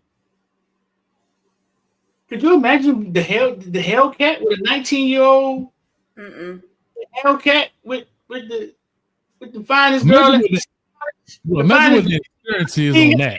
Could you imagine? Huh? Imagine when you call Geico, be like, "Yeah, how old are you?" I was born in 2004. I got a Hellcat. They're like, "All right, that'll be $1,000 a month." Yeah. So what I'm saying is, it's hard. It's hard to stop kids from doing crazy stuff when they have freedom. They're away from home for their mom. But that's true. If the Georgia stuff didn't prove to you that you got to slow down, if this doesn't prove to you, if Henry Ruggs doesn't prove to you, you got to slow down. Then what you're doing out there is you're taking the goddamn dice and you just rolling craps with your future. That's what you're doing. So and that's keep rolling. Yeah, like that's what makes me the most upset. It's like, come on, like what? It's the same thing. I feel the same way. This is going kind of a little bit off topic, but I feel the same way when they get in trouble with women. Bro, go get another one. What you mean? Explain. What do you mean? I'm just saying, like, if she's not interested or they have to do something to that woman or what, like, leave the woman, go get the next one. Trust me, there's a line of them that will be willing to give you whatever it is you're looking for. Leave that one where she's at. Go you talking about like Ray Caruth? That, yeah, when they, like anything where it's like, my thing is this: they have the world at their fingertips, literally, and I mean that, like, they can get anything they want. They can all this stuff. You don't have to be stuck on one person and making the one person. You know what I mean? Like, go, just leave her and go somewhere else. Like, what are we doing? What are we doing, guys? Like, there's options. Go explore those options. It's like they just get so fixated on, like, I have to have this woman, or I have to do this. I have to control this woman. And it's like, no, go. Like, the world is so big. The world is just so big. But it's so many of those stories, though. Like, we all young and dumb, right? Like Street said, there were stories before us of people out there bumping cars, and guess what we did? You either lucky or you blessed. Like, that's what it is, right? You lucky and blessed that you ain't pit maneuver a car and didn't even know what that means.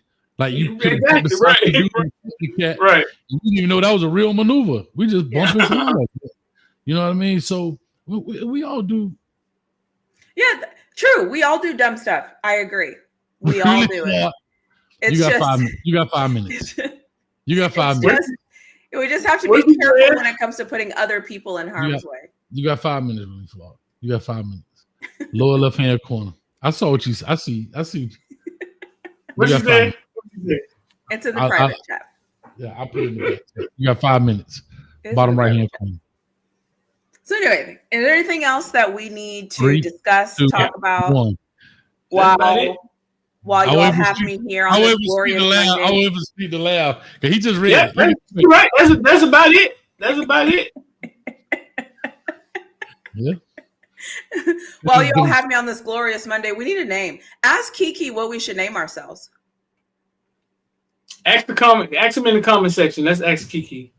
In the comment section, we're really flawed here. What should we name this? Because it happens on Mondays. Coach Hayes really flawed street. Mondays. Something. I don't know. Can we ask? Go ahead, Coach Hayes. Just the 5 of us. Just the 5 of us. You really think that is so clever? 2 men and some tatas. Tater tots. Listen, here's what I'm gonna say. I need you to ask Kiki something for me because I had somebody that did not believe that Kiki could speak like she was from the crib. If you understand what I'm saying. So they didn't believe it. No. So do me a favor because we got a crack lean going on back there. Ask Kiki in the hood voice, what is a crack lean, please? What is a crack? What? The crack lean. You see it back there, but they leaning. They fiend. We need a name of the show, and you're talking about a crack lean. We're giving them time to answer in the chat. While we're doing this, they can put it in the chat. Kiki. LOS Kiki in the voice. What's this? No, let's do this. Let's do this. What is a crack lean? Do you know what a crack lean is?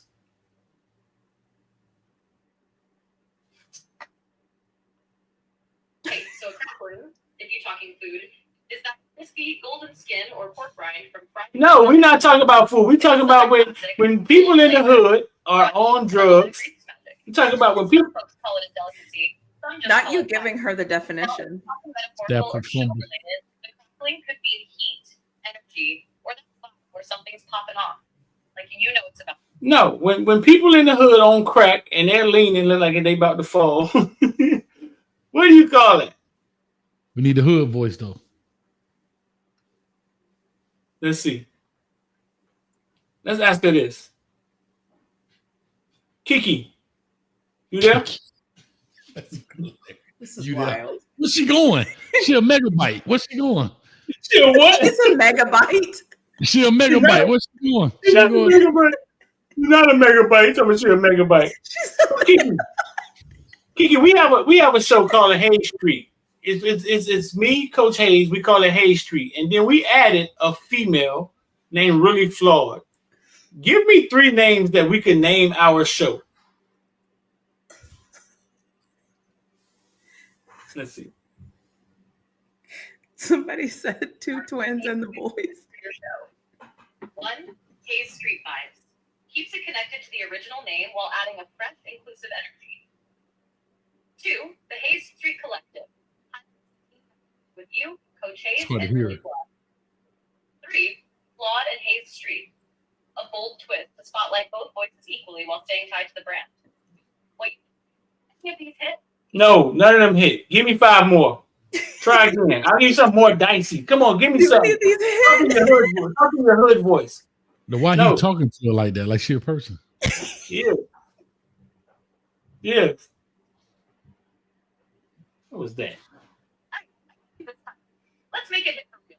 1, Hayes Street Uncut. Raw, real, no filter. Straight talk only. 2, the block on Hayes, where the convo feels like you chilling on the block, but with 3, Flawed Streets, a gritty twist that makes it survive with street energy. 4, Hayes and Hustle, got that grind and that fire all in one name. 5, the grit on Hayes, keeps it dicey and tough, just like the streets. What's the vibe now? One of these got hit. Well, why you took my name out of it? I'm Street. You just took me out and just started talking about. You got it. It's Hayes Street. My last name is Street. His name is Hayes, and her name is Really Flawed. Give me 3 more. Come on now, go. I'm light skinned. That's why. Let's keep Hayes Street strong and rep everybody. 1, can't hear Hayes, Street. We can't hear. Keep his name in the spotlight while making it sound bold and unfiltered. 2, Hayes Street Chronicles.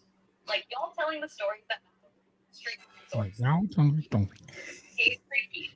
All y'all bringing the fire. How do you feel it now? Let me know if I'm a performer. Nah, you cold in the motherfucker. Go on, make some potato salad or something. Is she gonna add raisins? Hey, you got me left now. Let me get it back in the kitchen and whip up something better for you. Damn. Hey, you should ask her, say, Kiki, do you put potatoes in your raisin salad? I mean, raisins in your potato salad? Ask her that, see what she say. Everyone's voice hits.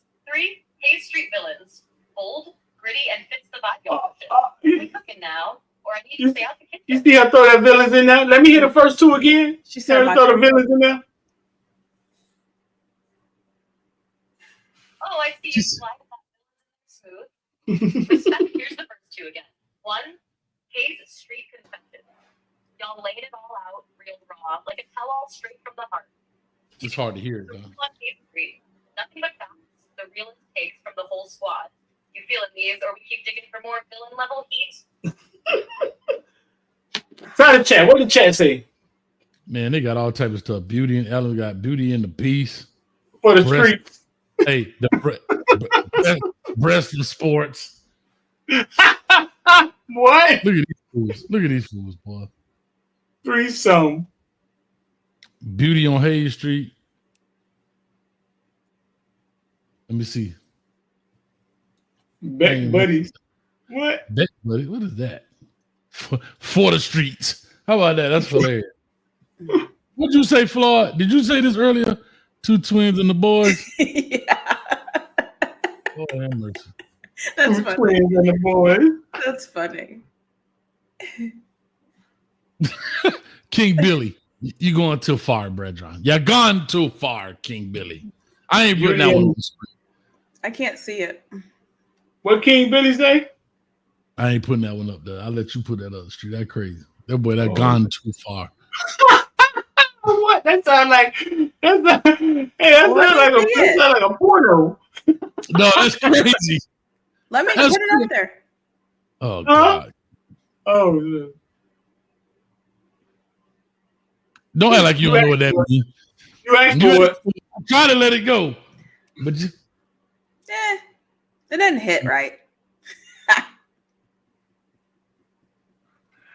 Balls and hoes. you sure you said Balls. let me go back to the camera. Keep it light skin. Keep it light skin. Keep it Albie Shore, not Wesley Snipes. Keep it light skin.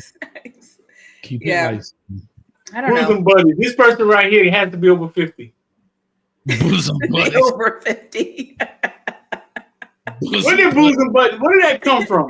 That was a TV show, wasn't it? Bosom buddies. Oh, something. Or was it a TV show? I just remember that word. I feel like my grandma says that. Nah, bosom like out the Bible. Lay your head on my bosom. Hayes Street. Yes, it was a comedy in 1980. It was a sitcom. Bosom. Hayes Street has its flaws. Y'all do have your flaws. That's true. Yeah, we have. Look at him back there. What are you doing back there with aluminum foil? What do you got back there? Buddy got a bro.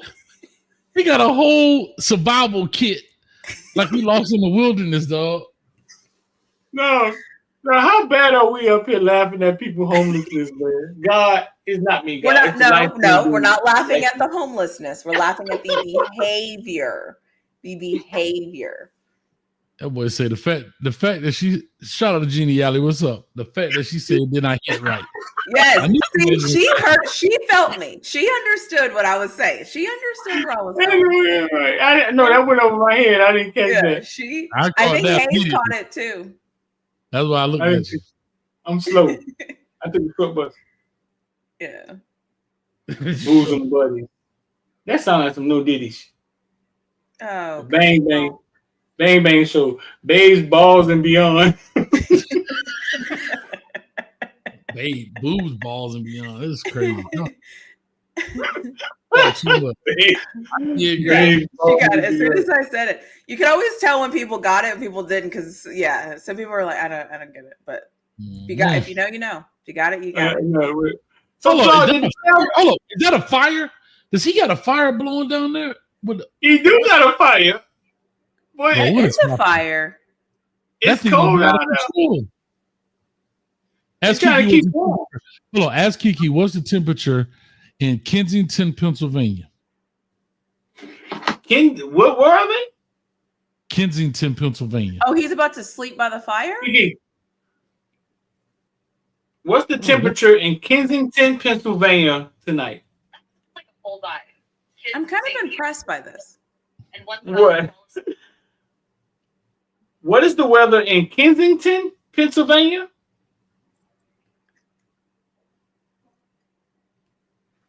You talking about Kensington, like the area, or are we talking about something else? Yes, the area. What's the weather Clarify tonight? for me, and I'll give you the feel on whether it can survive.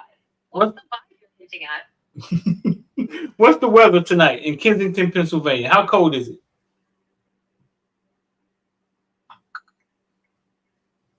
Okay, so in Kensington, Pennsylvania, tonight's weather is clear with a low of 37 degrees Fahrenheit, which is about 3 degrees Celsius. That ain't too bad. I mean, 30, 35, 37. That's cold enough. So, Flaw, did all the playoff games this weekend go the way they were supposed to go? But did they all go? Still manageable. Yeah, there were no upsets. I think there were no upsets. I mean, I think the Commanders going into Tampa Bay and beating Tampa Bay, I believe that was the only home team to lose was Tampa Bay. But they were 5-4, so it wasn't like a huge upset. Tampa was 5-4. Tampa was 4 and Commanders were 5. Please, Lord, don't let Tampa- me win a blink. Tampa was 4 and the Commanders were. What was Right, but Tampa record? but I was just gonna say, but the Commanders had a better record than Tampa, so that's why it's kind of Right. like. But the Bucks won their division, so that's why they got 4th. And Gotcha. the Eagles won the NFC East, so that's why they got 5th. So that's why I said, like, wasn't it an upset? Like, not really, but it was the only visiting team that won. Isn't it kind of crazy? Isn't it kind of weird that Baker Mayfield stayed in the league long enough to become effective? Like now at least like in the middle echelon of quarterbacks now, ain't he? I have an NFL theory that I think when quarterbacks get to 27, 28, that's when you really get to see them shine. Everyone is not going to be a star year 1, 3, 4, or 5. Sometimes you have to go to your second team and get a new set of coaches, a new set of surroundings to be great. I think that is why this is a whole different topic that we haven't discussed, but that is what I've always said. I think the NFL has something to do with prolonging these college players' careers because it helps them. Because if you can stay longer in college, the chances of you coming out and getting 2 big contracts ends because you're not going to have enough time. And it also, you take more time to develop yourself in college, to spend more time there to learn and develop. And I think it's like, think about this. Now you can stay in college till you're 24, 25. So by the time you go to the NFL, your first contract is up to 5 years. So that puts you at 30. So that only gives you really one big contract until you're 34, 35. Most guys aren't playing in the NFL 34, 35. Right. Whereas now, if you come out when you're, 21, 22, you see what I'm saying? You have chances, but then you're not really that great at that age. It takes you some time to get better. So I think that. Oh, go ahead. No, finish your point, but I want to ask you a question. Same topic, but a little different. Yeah, I think you get better the older you get. Some people, right? Some people will never get better. They've reached their peak and that's it. Some people, though, will come in and they'll slowly get better year after year after year. And if you can work with them year after year after year, I think you have a better NFL product. And I think that is what the NFL is chasing. And I think that is why my secret thing that I don't think I can prove is that the NFL has something to do with the college making these rules and letting them stay in college longer. Wow. Your hat is just like that man's blanket, tinfoilish. There you go. Well, think about it. It saves the NFL money. They only have to pay one really big contract. No, 100%. No, I agree. Here's my question, because we were talking about quarterbacks earlier. as good as Trevor Lawrence was in college, is he good right now in the NFL? No. Why? Why is he not good? I think because the game has moved faster than he is learning. So the reason why I'm a fan the way that I'm a fan is because I believe in the process and the evolution of a human, of the sport, of the game. But you have to be evolving and changing with the sport and with the game. Mm-hmm. Sometimes the talent on your team doesn't allow you to develop with the talent. Sometimes the coach you have in there isn't speaking the language you need them to speak. And so it impacts your development and growth because you're not getting what you need. I think Trevor Lawrence right now, based on his coaching and based on what he needs, he's not getting it. And as that fire gets out of control and man is literally standing in it. What is going on? We went from toilet paper to fire, dog. But anyway. They got it under control, though. They know what they're doing. Do they? That car just pulled over. It's like, this is a fire. We're closing the store, and that's the owner. That's the person who will see they just closed the door to the store, and they saying, put that dang fire up for you burn my store up. Look at them. Only on Hayes Street can you find people that are really flawed. You don't think they got it under control? What is going on? No, he just told them to put it out. It was getting crazy. Look, that's the owner. Look at him. This is crazy, dog. You saw him turn around. But anyway, so to what you're saying, Fog, I think that's the perfect example of why Prime says, put my son in that situation. Yeah. It could be, but he doesn't know. My thing is we always, the grass is not always greener. Right. But what Prime's point was, what he was saying was, you don't have to tell me what happens behind closed doors because I already know what's happening behind closed doors. Now, does that mean he's right? Yeah. No. Or yes. We don't know. However, my man going off about his store. You gonna burn my store? He said, no, that's bold, dog. I bet he don't live in that neighborhood. But anyway, so to that point, I guess Prime is saying, I hear the rumblings on the back end because of who I am as Coach Prime, and I'm privy to conversations that the average fan is not. Yeah. I get such and such information. I hear X, Y, and Z. So I know what's going on behind the curtain. And for a guy like Trevor Lawrence, to what you're saying, I believe it's players. Because to watch a young man to never lose a game in high school, lost maybe less than what that you can count on one hand in college, and they go to the NFL and don't get it. I find it hard to believe. I find it hard that it's such a big drop off where he can't. I just think it's a talent person. I think it's a talent issue there with the Jags, and yeah, he's supposed to come help it. But there's probably a lot of holes in this boat, dog. You know what I mean? He went to the playoffs, right? Who? Trevor Lawrence. I think he's been there once. Yeah. I've always said too, though, and I think we talked about this the last time we were live, is I'm not the type of fan that wants my guy to be the number one pick. I don't want my guys to be the number one picks. I don't want my guys to be top 15. Why? That's where all the bad teams are. But I get from people's fandoms, right? They want to see like their guy was number one, da-da-da. I don't know this for a fact, but I would be willing to bet a decent amount of money that the top 15 or top 16, because there's 30 teams, worst offensive lines in the NFL probably have the top 10 picks.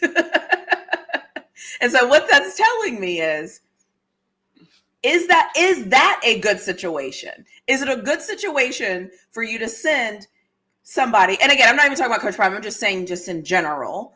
Do you want your person to go to a team where they have a really bad offensive line that has been bad for years Is that a situation you want them to go to? And that's why I always say these conversations, in my opinion, they're not white and they're not black. There's a lot of nuance in the middle of it. And depending on what you want out of it is what you want out of it, right? If you want to say my son went number 1, cool, you'll get that. But the truth of the matter is, if you go number 20 and you get to sit behind, making this up, a Patrick Mahomes or whatever, and then when it's your turn, you're ready to go, guess what? You will still get paid. You're still going to get paid. That's They're hard. find you. That's hard. Yeah, but 20 money. I get that. I get it. We don't live in that type of society. I get it. I'm just saying, just because we don't live in that type of society doesn't mean trusting the process isn't the right way to go. That's all I'm saying. No, I'm with you. And that's what I'm saying about Prime, where if you're a person that has leverage and you can use it, get the best of both worlds. Still be an early round pick, right? Be an early round pick, within the top 5, 6, 7, 8, 9, maybe even 10, and get the best situation possible because you have the leverage. Right. That's where I'm looking at it in regards to. Now, I get why you're saying what you're saying. As a fan, your fans usually say, of especially in college, Travis Hunter is going to be the number 1 pick, but he's going to probably the worst team, right? Because that's how it works. So I get what you're saying, but you're saying, hey, as you as being a fan of Texas, I would like Jaden Blue or whoever you have or whatever, go kind of 20th because you're getting into the top echelon of teams where the rebuild is not so bad. You know what I mean? Maybe they have a lot less holes than team 1 through 5. I get where you're coming from. Yeah. But it's, like hard it's hard to turn down them top 5 money versus 25. Of course. Yeah. That's why I said the way that I'm a fan, that's how I am in life. I'm just a logical. But you know what I mean? Like, I'm just logical. Like, I can't fault me if you want to. I can't help it. Like, I'm going to look at all sides of this. But the other thing is, too, is everybody wants him to go to, whatever. He's going to go play for this terrible offensive line. And then, God forbid, something happens in week 3. And look at Anthony Richardson when he went to the Colts. It was great. It was so good until everybody realized that offensive line is terrible. And I think week 2, week 3, he was it. That was it. Season's over. You're hurt. Come back next year. So that's all I'm saying. Like, I don't think we're thinking about the other things that could potentially happen based on how bad a situation you could go to because you want to be number 1 or number 2. Like, all right. I mean, it's a catch-22 to it, right? Yeah. I go to a bad team, potentially risk injury, maybe have this. I don't know how much the guaranteed is versus not, versus go to another team, get better, not as much money. It is a catch-22. I totally understand. And I'm talking strictly quarterbacks here. Yeah. Because the other guys, it gets a little different. Yeah. But and just Reggie's right. Like, that does influence your contract, but when you show it, that doesn't matter. They don't go back. When you've shown it, they don't go back and say, because you were a number 17th, like Lamar, they didn't say, because you were a 31st draft pick 6 years ago, now we're not going to pay you. No. Right. They were like, you're balling. Here's $230. Well, it didn't go that easy, but I'm just saying. Right. No, Patrick Mahomes, you're Patrick Mahomes. Who cares if we drafted you? Here's a $500 million contract. Yeah. Like, kind of reinvent yourself. I totally get it. That's it.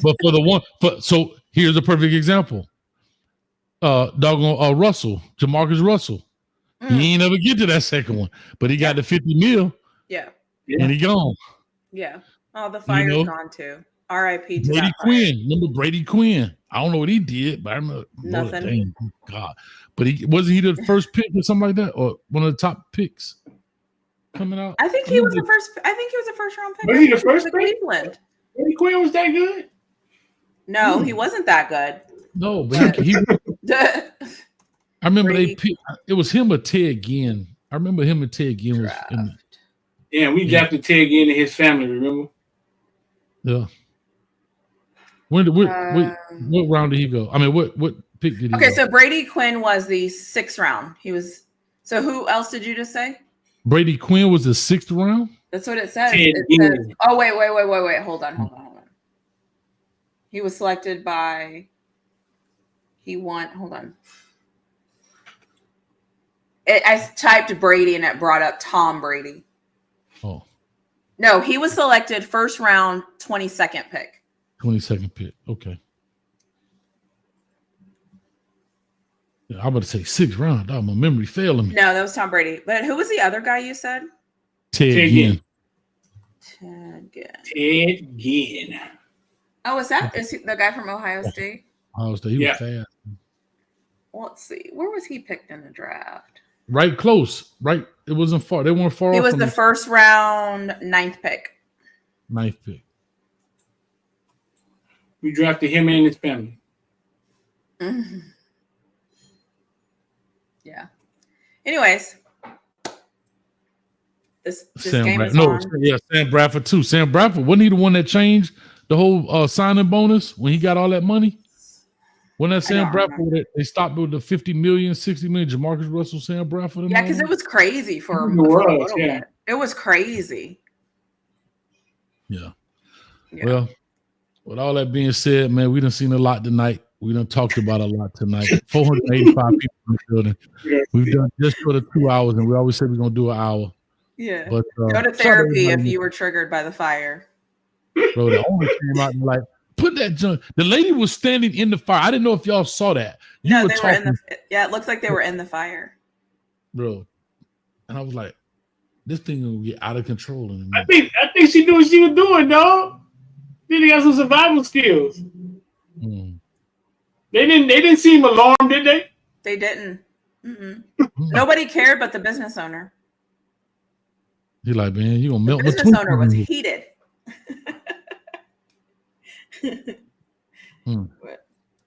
He was like, light the fire tomorrow. I got to pay my insurance premium up. Oh, are we gonna do an I don't see how? Oh yeah. Anybody got Street, one? do you have one? Street's in the club with the lights going in the back. Play the music. Street in there with date night with Kiki. Play the music in the background. She's gonna get back in the kitchen. She did say that. When does she come back? Will she tell you that she's back? Or will she talk to you if you're not talking to her? Oh, okay. She's too relevant for me. She's too active. She's too active. She's too active. It's a show. It's a movie on Netflix where everybody have the droid maids, and the maid get jealous and start trying to kill her family. Oh, that's too much. That sounds like a Lifetime movie. Do people still watch Lifetime? Some of them crazy. Lifetime have some of the craziest titles. Yeah, but do people still watch Lifetime? They have some of the best movies. I don't hear people talking about it anymore, though. So, well, I have my I don't see how. Somebody has to share it to the screen. Where is it? In the back? Yeah, it should. Oh, I just added it. I don't see it. Yay! So my I don't see how is brought to me by me at Really Flawed is my page, my YouTube account, my YouTube channel, and I'm stalling here so they can come up with their I don't see hows because they're both looking for one. Is Really Flawed. And what I do is I talk about all things football the way that I want to talk about football. And so I follow the Texas Longhorns, I follow the Colorado Buffaloes, and I follow the Pittsburgh Steelers. And I share my honest, authentic opinion. I don't sugarcoat. And I say what I feel, and I say what I think they need to do. And yeah, so now it's off season. So you'll see a lot of NFL stuff over there too. I did an NFL series for all of the NFL playoff teams. If you're interested in knowing more about those teams, you can go click on my YouTube link and find all of those things. My YouTube link is not here, but I will drop it because I am stalling so that they can find their I don't see hows. And so that is that. My I don't see how is going to be the 17-3 Rams is this. Okay, so this was a picture that the New England Patriots posted. So there's two black coaches on the same picture that they posted because what they did was they interviewed two black head coaches so that they can then follow up and go hire the guy they actually wanted and Mike Vrabel.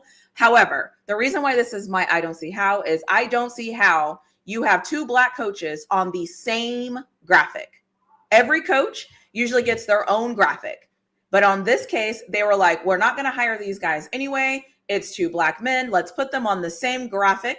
Let's put their names out there. Let's get this out so we can go hire our guy tomorrow. So that is my I don't see how, because they just put things together and it's hella disrespectful and they think this shit is okay and it is not okay. It's disrespectful. So that is my I don't see how. So if I didn't, so everybody else have their own graphics? Everybody else has their own individual graphic. You get your own picture and it says you get your own moment every time. But the New England Patriots were like, we're not hiring any of these black dudes. We already know who we're hiring. Let's just get these graphics out and let's go ahead and move on to the guy that we're hiring. So this is the graphic that you got for them interviewing the head coaches. Go look on any NFL's Twitter. You will not see 2 coaches on one graphic. You will not see it. So wow, there it is. That's pretty jacked up.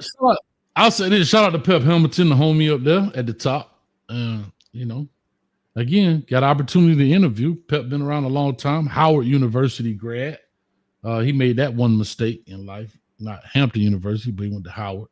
So he made that one mistake. But Pep is a cool cat, man, cool dude. And I had a chance to spend a lot of time with him, man, through recruiting and stuff and everything else, man. So hopefully, what'd you say? I said, what? Ta-da! So now, hopefully, you've had enough time. You see, this is a team sport. This is a team. One thing we don't do up here is snitch on each other, okay? Ta-ta, lady. We don't snitch on each other, right? I swear to God, I thought that's what she said. Yeah, we just cover for each other, right? We don't say, you know what I'm saying? Listen, I'm just talking. As soon as I said it and both of y'all went silent, I was like, yeah, so mine is how am I the most prepared for this environment? I'm just trying to understand. Because you're not as flawed as you really think you are. You really think you are. Listen, man, my own see how is brought to you by the Villain membership, man. Become a villain. Come check out some of the Hurricane Inside stuff that we got, man. Great conversations we had. We was on there 5 o'clock this morning talking about the DC coordinator and who's coming next and a bunch of inside info in there. A lot of articles in there. Yeah, we write articles. A lot of articles in there. So become a villain. The link should be in the description. I don't see how. Put it up for me, Hayes. Antonio Brown still has a goddamn Twitter account, bro. I don't see how, bro. If y'all don't, if either you know, really flawed, and Hayes, y'all know where this picture come from? That look like Wilt Chamberlain. Yeah, and he scored 100 points in the game. But why did he add the 0?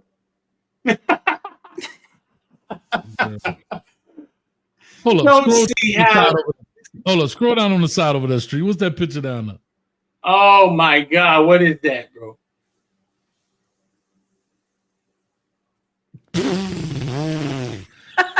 What is happening, dog? I don't see how AB still has a Twitter account, dog.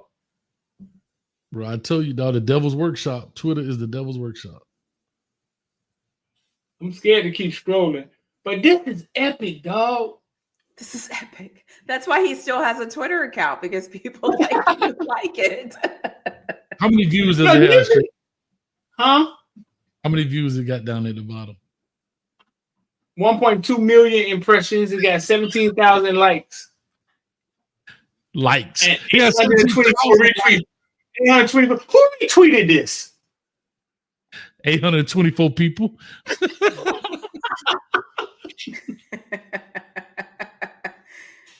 Oh God. This is crazy.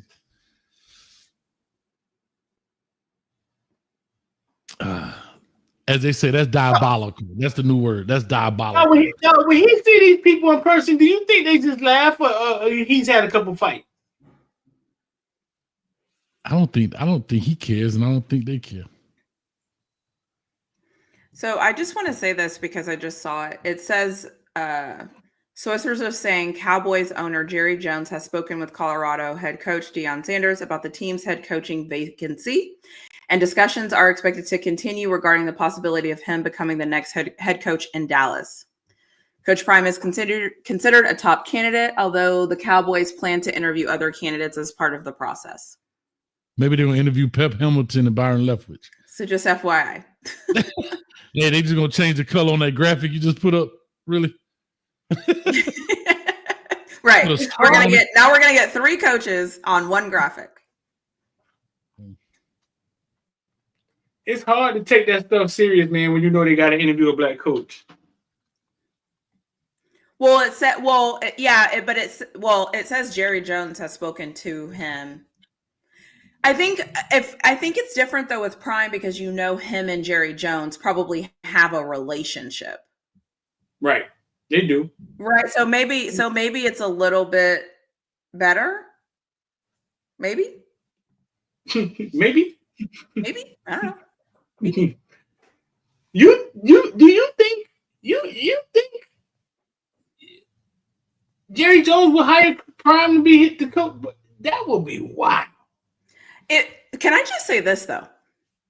If Jerry Jones hires Coach Prime, it will go against everything we know about Jerry Jones. About him wanting the attention, about him wanting the control, about him wanting all the stuff. Because that's the Jerry Jones moniker, is that he wants attention. The man does interviews. The man acts like he's Mr. Everything. So I would like to think Prime knows that. And so he's going to say, hey, if we got to do this together, you know what I mean? Like, who's going to be bigger than Prime? It's not going to be Jerry Jones. It's going to be interesting. That's why I don't know if Jerry Jones' ego will let him hire Coach Prime. And that ego with billionaires and respectfully white men, good luck. Good luck. That's interesting, y'all. I don't know. I hope he get it. I ain't gonna lie to you. I hope Deion Sanders get it. If he gets it, I'm in there. Yeah, if he gets it, I'm in there. But I don't know. Don't know. Anyways. Well, let me go ahead and do my thug thizzle so we can get up out of here. We're 2 hours in. Y'all know what I like to say. I did this earlier. But I don't see how it's brought to you by Coach A's Football. That's it. I ain't got no big spiel. Y'all go ahead and hit the like, share, subscribe button. Since I moved, my analytics said I have 5 subscribers in the last 30 days. So can y'all help your boy out? I only got 5 subscribers in 30 days. So come on, man. Look, my wall blank back here.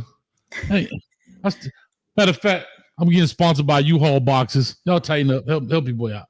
But I will say this. The internet is undefeated. The people who are on the internet, it's some highly skilled and talented people when it comes to this stuff. I don't know how they do it and how they do it so fast. But my Lord, how do they do this stuff? I have no idea. Somebody explain to me how they do this. Y'all check this out.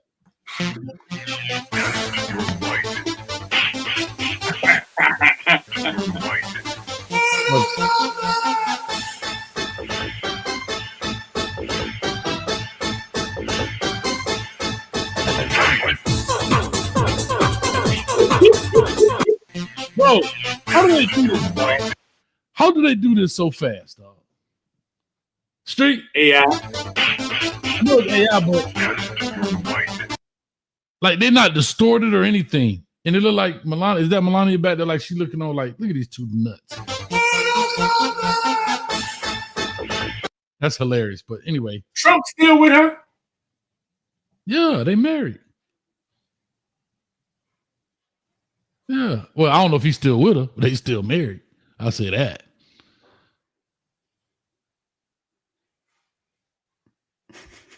I don't have anything to say. Oh, I'm just saying.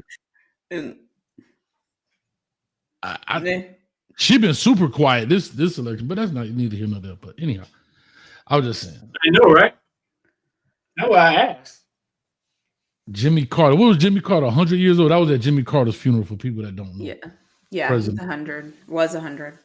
Was a peanut farmer, y'all, right there from Plains, Georgia, man, not far from where my mom grew up. It's a peanut farmer, man. Wow, huge.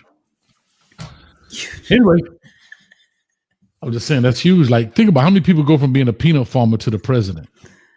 I mean, there's only been 70 presidents or 30 presidents or whatever. I don't even know. 47 presidents. Or actually 47. There's probably only been about 38. Anyways, So yeah, it's rare to be a president. So Rare to be a peanut farmer too. But a peanut farmer to the president. Is it rare? How many peanut farms are there around the U.S.? I've never wound up on one. I was a bunch of them. I would walk down and be like, "Hey, boy, look at that! Is that a peanut farm? How many? Peanuts and corn. That's big business, dog. Peanuts and corn. So the first thing I typed in Google is how many peanut, and then it pulled up Georgia has about 4,000 peanut farmers. Mm-hmm. Georgia is the top peanut producing state. Here, see, at the end of these shows, we're going to start ending this with some knowledge that you didn't know that you needed to know. Yes, ma'am. Georgia is the top peanut producing state in the United States. In 2023, Georgia farmers produced 1.56 million tons of peanuts, which is 53% of the country's peanut production. Look at Bet you didn't know that. And that's why the hogs are out of control. In a book, reading rainbow. It's the peanut farm. The Georgia players are getting in trouble because of the peanut farms. Like, why did we? You know what I do want to do with us at the end of every show? I want us to tell the other sex something real. Like me and Hayes tell women something real, and you tell men something real. Like, let me give you an example. Kind of like it's finna go left. Let's do it. It's kind of like we just tell women something real. Like you were like, hey man, stop texting me good morning, sweetheart. That don't do nothing. Okay, well, you two go first and then I'll end it. Oh damn, we finna start right now? Okay, Let me think. Can I say something while you think? Because I can say right now. You brought this up earlier. Huh? If women understood the power of their real hair, you can have almost any man you want. Hear me out. If women understood the power of their real hair, you can have any man you want. We get tired of lace fronts and glue. I'm just saying. Is power in their real hair, though? It's power. And a woman with her own hair, it's like a unicorn, dog. Bro, it's like a unicorn. Put Thanos? Should they get like Thanos tonight? No, can you do that thing down the middle? Part of it ain't no tracks. I'm being honest. Thanos, you see Thanos tonight? Dark and lovely. Hold on, look what they saying. Facts, coach. What up? Huh? Look at this. Everybody can handle real. Agree. Facts. Huh? Okay, that was yours. Okay, fine. That was yours. What you got, Street? We don't care that it fuzz up and it's hot outside. It's yours. But I'm sorry, go ahead.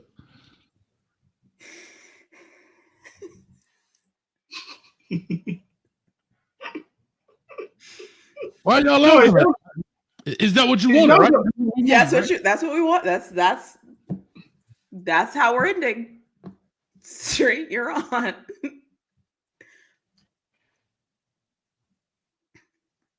Damn, I didn't know I was so stopping. If women, kind of on the same line as what Hayes saying, if women knew how powerful being soft is, it's almost like sometimes women think being rough or loud neck is powerful, but I think women power is in softness, femininity, like respect. I think that's where their power lies, and I think a lot of women have gotten away from that.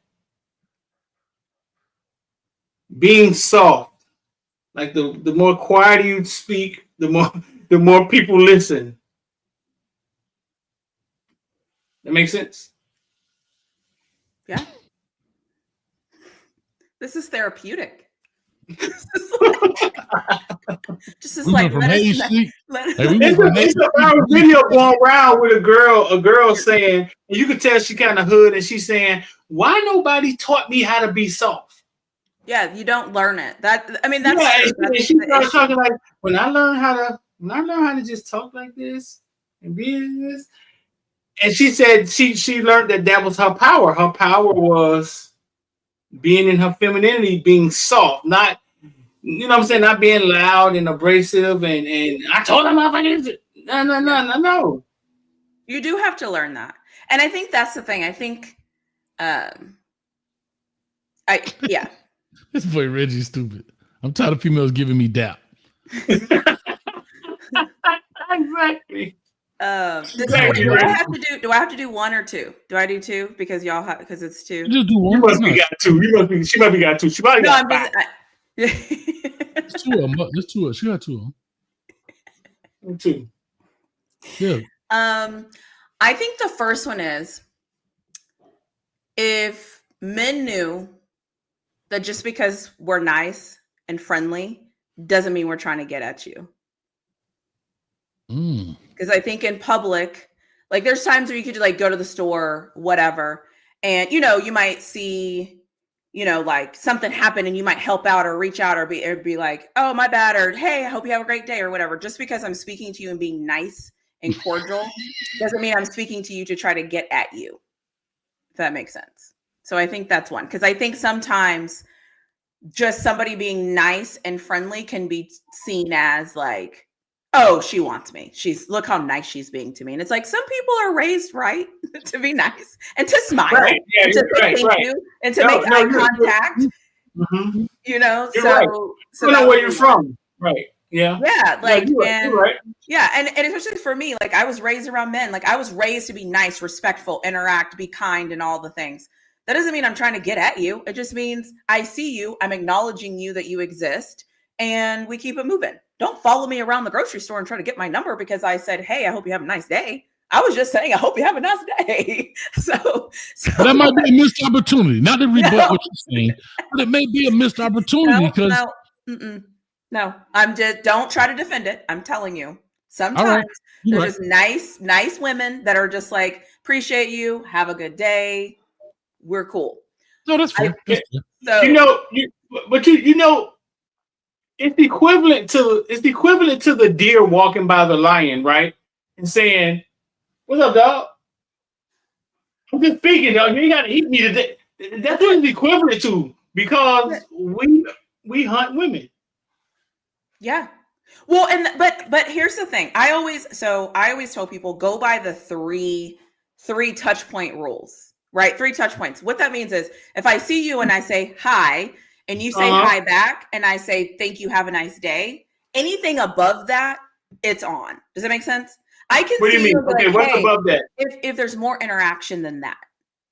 Because the thing about women will find a way to interact with you if they want to interact with you. They will. Yeah. They'll find a way. We assume that's what the high is. Right. It's not. The high is a high, right? Okay, so you say hi, I say hey back, and I say, have a great day. Cool.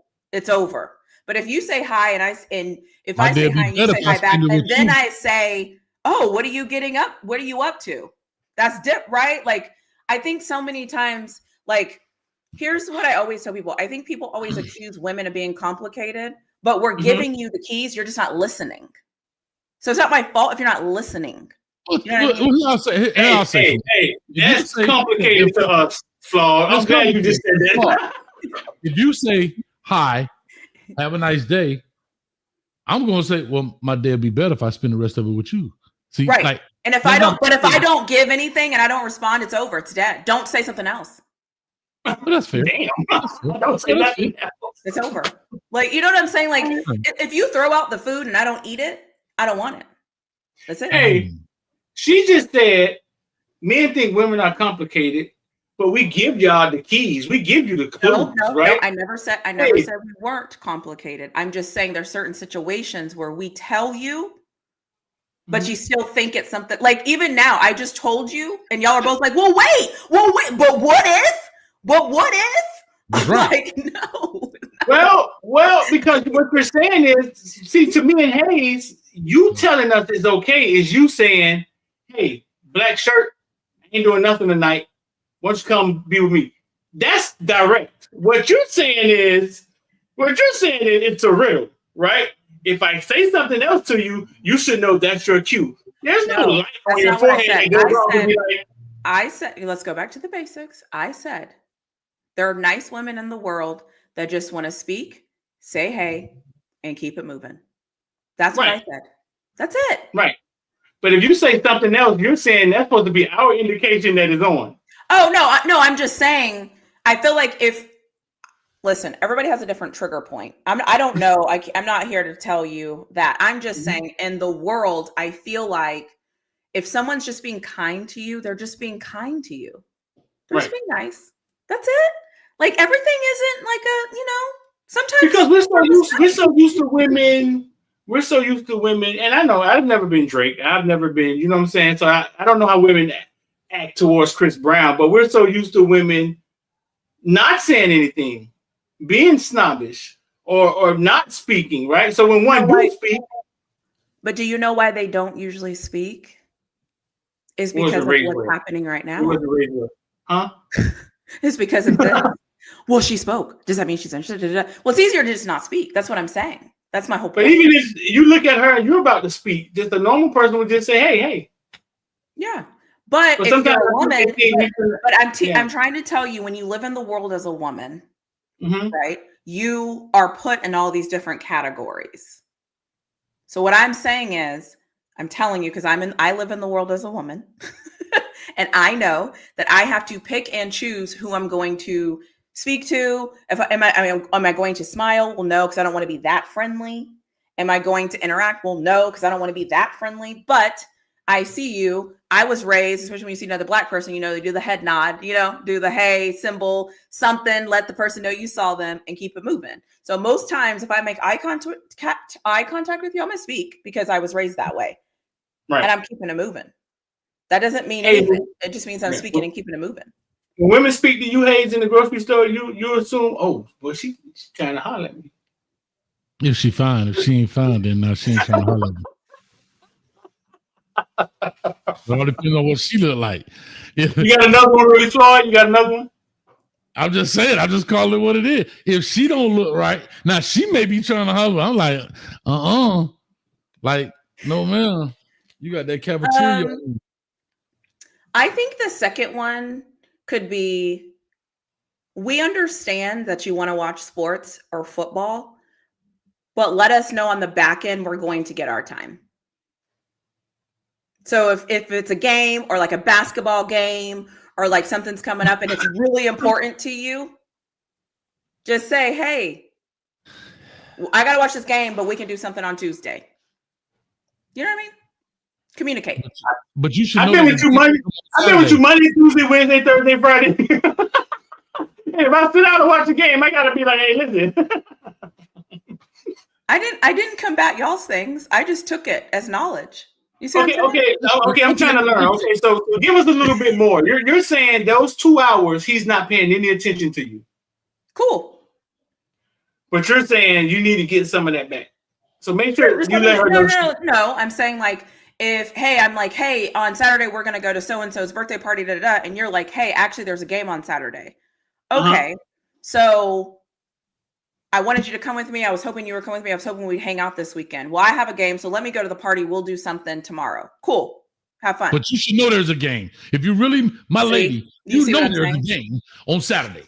That's not how it always goes. I got another one. Can I just say this segment is sponsored by the official changing of the state of Georgia's official name from the Peach State to Georgia is These Nuts State.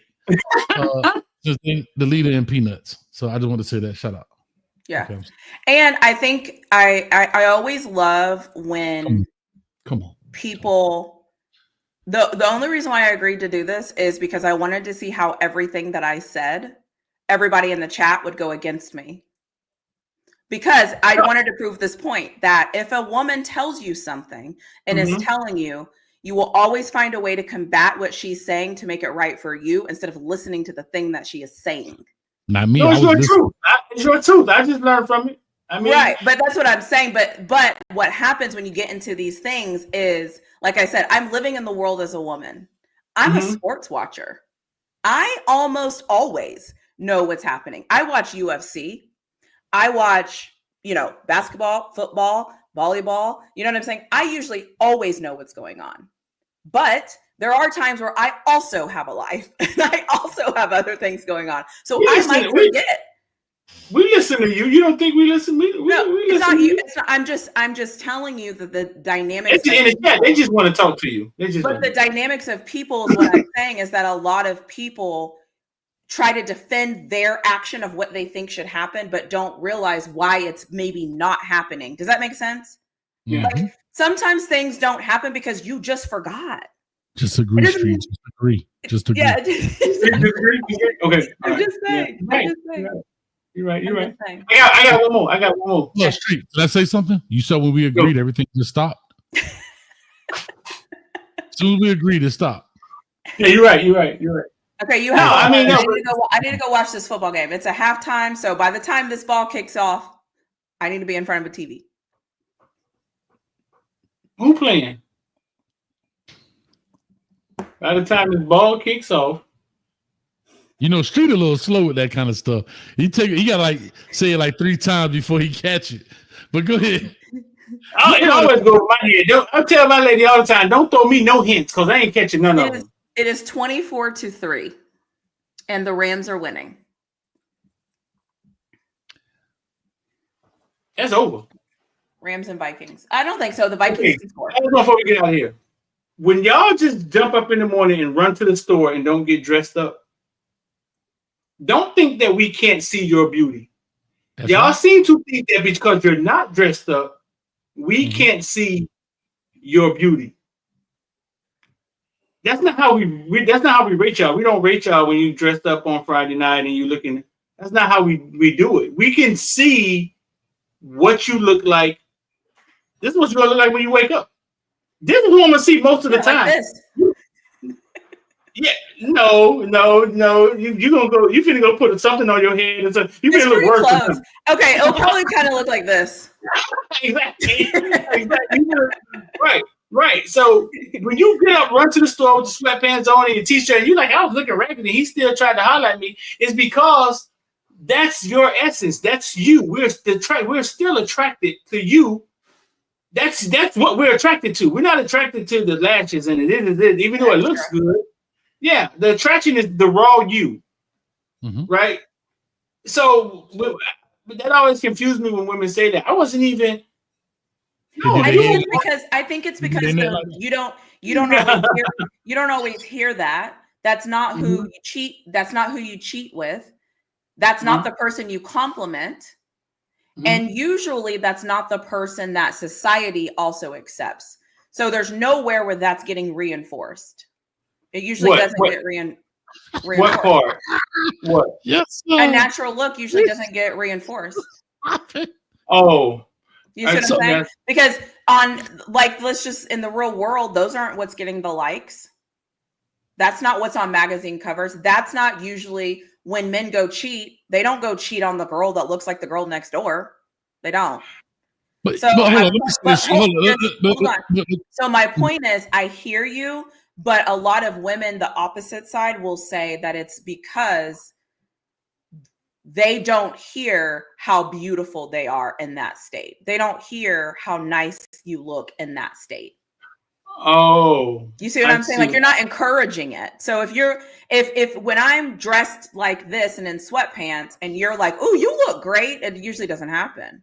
But if I'm dressed up and things are out or whatever, and you're looking at me, you're probably going to be like, oh, okay, you look nice. I see you. You're not going to say that to me when I'm in sweatpants and a hoodie. Shit. Let me tell you something. I'm telling y'all. No. Hear me out. If you can see, to Street's point, when you're at the store, I know why you're dressed in a hoodie and whatever. But if I can see how pretty you are like that in this very laid back state, when you do dress up, it's never going to look worse. It's only going to enhance it. It's never going to. I've never seen anybody dress up and put on a dress and look worse than when they woke up in that morning. Does that encourage it? Encourage what? The basic, the natural. I just said, y'all superpower is your own hair. Yeah, but do you say that verbally? Yeah, and then you get broken up with because they don't like that. They want to wear. Well, look at it like this. God, if there's God put us on this world, right? There was no BBLs. There was no. The attraction is the attraction. No, I got attraction is the attraction. Before the wigs, before the lace fronts, the attraction is the attraction. Like, it has nothing to do with, you know what I'm saying? Like, because can I tell you this? The girl that you see that you met with the lace front, and y'all get into that real relationship, and you finally see her without it, and you see them silly braids up underneath, look way different than what he see all the time. When you see them Mr. MISTER braids, let me tell you something. It looked way different than if I would have saw you in your natural state with your natural hair, maybe a bald cap on, sweatpants, whatever. But when she finally decided to peel that thing off and put on that little white mannequin head, like, yeah, that's what I'm saying. You can only go up. For a person can only go up if I caught you in your natural state at the 7-Eleven. I mean, the bottom line of it is we're wired to be attracted to you in our natural state. Like, we're not wired to be attracted to you. You know what I'm saying? With me in a suit, we're wired that if we were just walking around in the bush naked, the attraction would be what we see. In the bush naked. Exactly. Yeah, I mean, so what we're trying to say to you is really fun. I understand what you're saying. The compliments only come when you're dressed up. What we're trying to say is that the attraction is not the natural you in your natural state. That's what our natural attraction is. I think that both of you 100% believe what you're saying. I do. I also think that actions and words that doesn't always fit with what you're saying. So I hear you. Mm-hmm. I hear you. But I've never seen, I watch this show, I think, every day. Mm-hmm. I think there's been 2 times that I've seen you all pull up a photo of a normal looking woman and compliment a normal looking woman. I think it's been 2 times. Mm-hmm.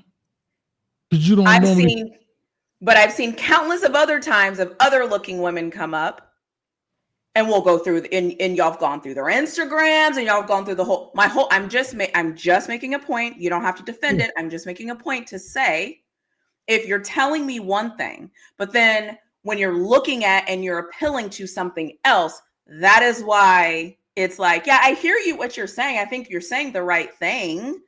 But when the actions of the world, because it's not just you, I'm just using you as an example. The actions in the world don't say that. That's all I'm saying is like, it's hard. It's like when somebody tells you like, oh yeah, be patient. And nobody is patient. But be patient. Wait, your turn's coming. Be patient. And you're like, yeah, okay. You know what I'm saying? Like, I hear you, and I do think that you all believe that. Have guys ever tried to talk to you at the store when you just jumped up and ran to the store? You got your hair wrapped. Have guys ever tried to talk to you? I don't go out looking like that with my hair wrapped up. Okay, not even wrapped up. When you just run to the store, I'm going to get some butter. It's neither one works more or less for me. Well, no, what I'm saying is when you just run to get some butter or going to get some milk for the pancakes, right? And you didn't dress up. Has a guy for me, but I don't think all women have the same life experience. All right, let me flip it right quick. Guys never hit on you. No, they do, but I don't think it's because of what I am or not wearing. What you mean? Because I don't think, like, first of all, I don't really go anywhere, so there's that. But I don't think I don't notice a difference between what I'm wearing, I guess, when I get hit on. Yes, unless you got electric car. So but basically, you're saying you get that you guys hit on you both ways. Whatever. Whatever. That's all we're saying. That's all we're saying. That's exactly what we're saying. Because here's the flip, though, Street. For a woman, if she was in the 7-Eleven and a dude had on just some flip-flops, t-shirt, and shorts, because he was just running to the store to get some butter, he wasn't dressed up, she'll look at him and be like, ugh. Because he's not at that standard, right? He got his toes out. They might be a little ashy. I'm just saying, he's not dressed to go out, but that's not what he typically looks like. That's his down. You understand? Like that's his downtime. So when a guy that may be in his short basketball shorts, flip flop, and a t-shirt just ran to the 7-Eleven to get, well, like you say, milk for the pancakes, whatever. Most women be like, but we're reverse. We could look at you like that and see the beauty in it. All right, guys. Does that make sense, Street? Is that how women feel? Is that how women look at it? Flaws, she right there asking. Can you see a guy got on a tank top? He just ran to the store. Can you still see can he still be attractive to you? Of course. Because now I know you work out. No? You wear a tank top and raggedy pants? Okay. Like, and I know you, but you're the one off too. You don't know me. I like hoodies. Be in your joggers.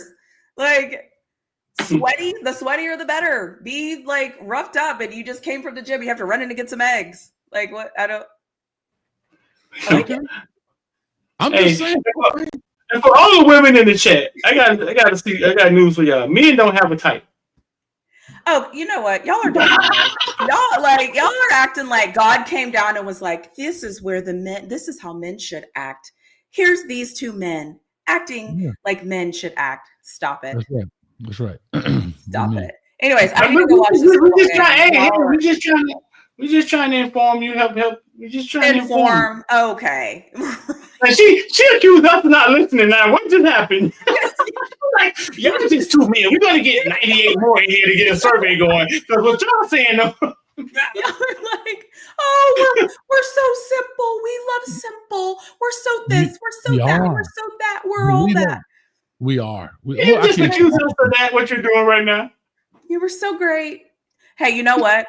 I am so glad that God created the world where you two exist. Thank you, God, for creating let's a world. Shut it down, Hayes. We got to go to bed. Nope, we appreciate it. Agree. Okay. Thank you so much. Right. And you know what? I was wrong that I thought that you two were not so simple. My bad. I thought you were complicated men. My bad. 4 for us. We're not complicated. Men aren't complicated. No. See you all next Monday. I'll make sure to come in my sweats and my hoodie next Monday.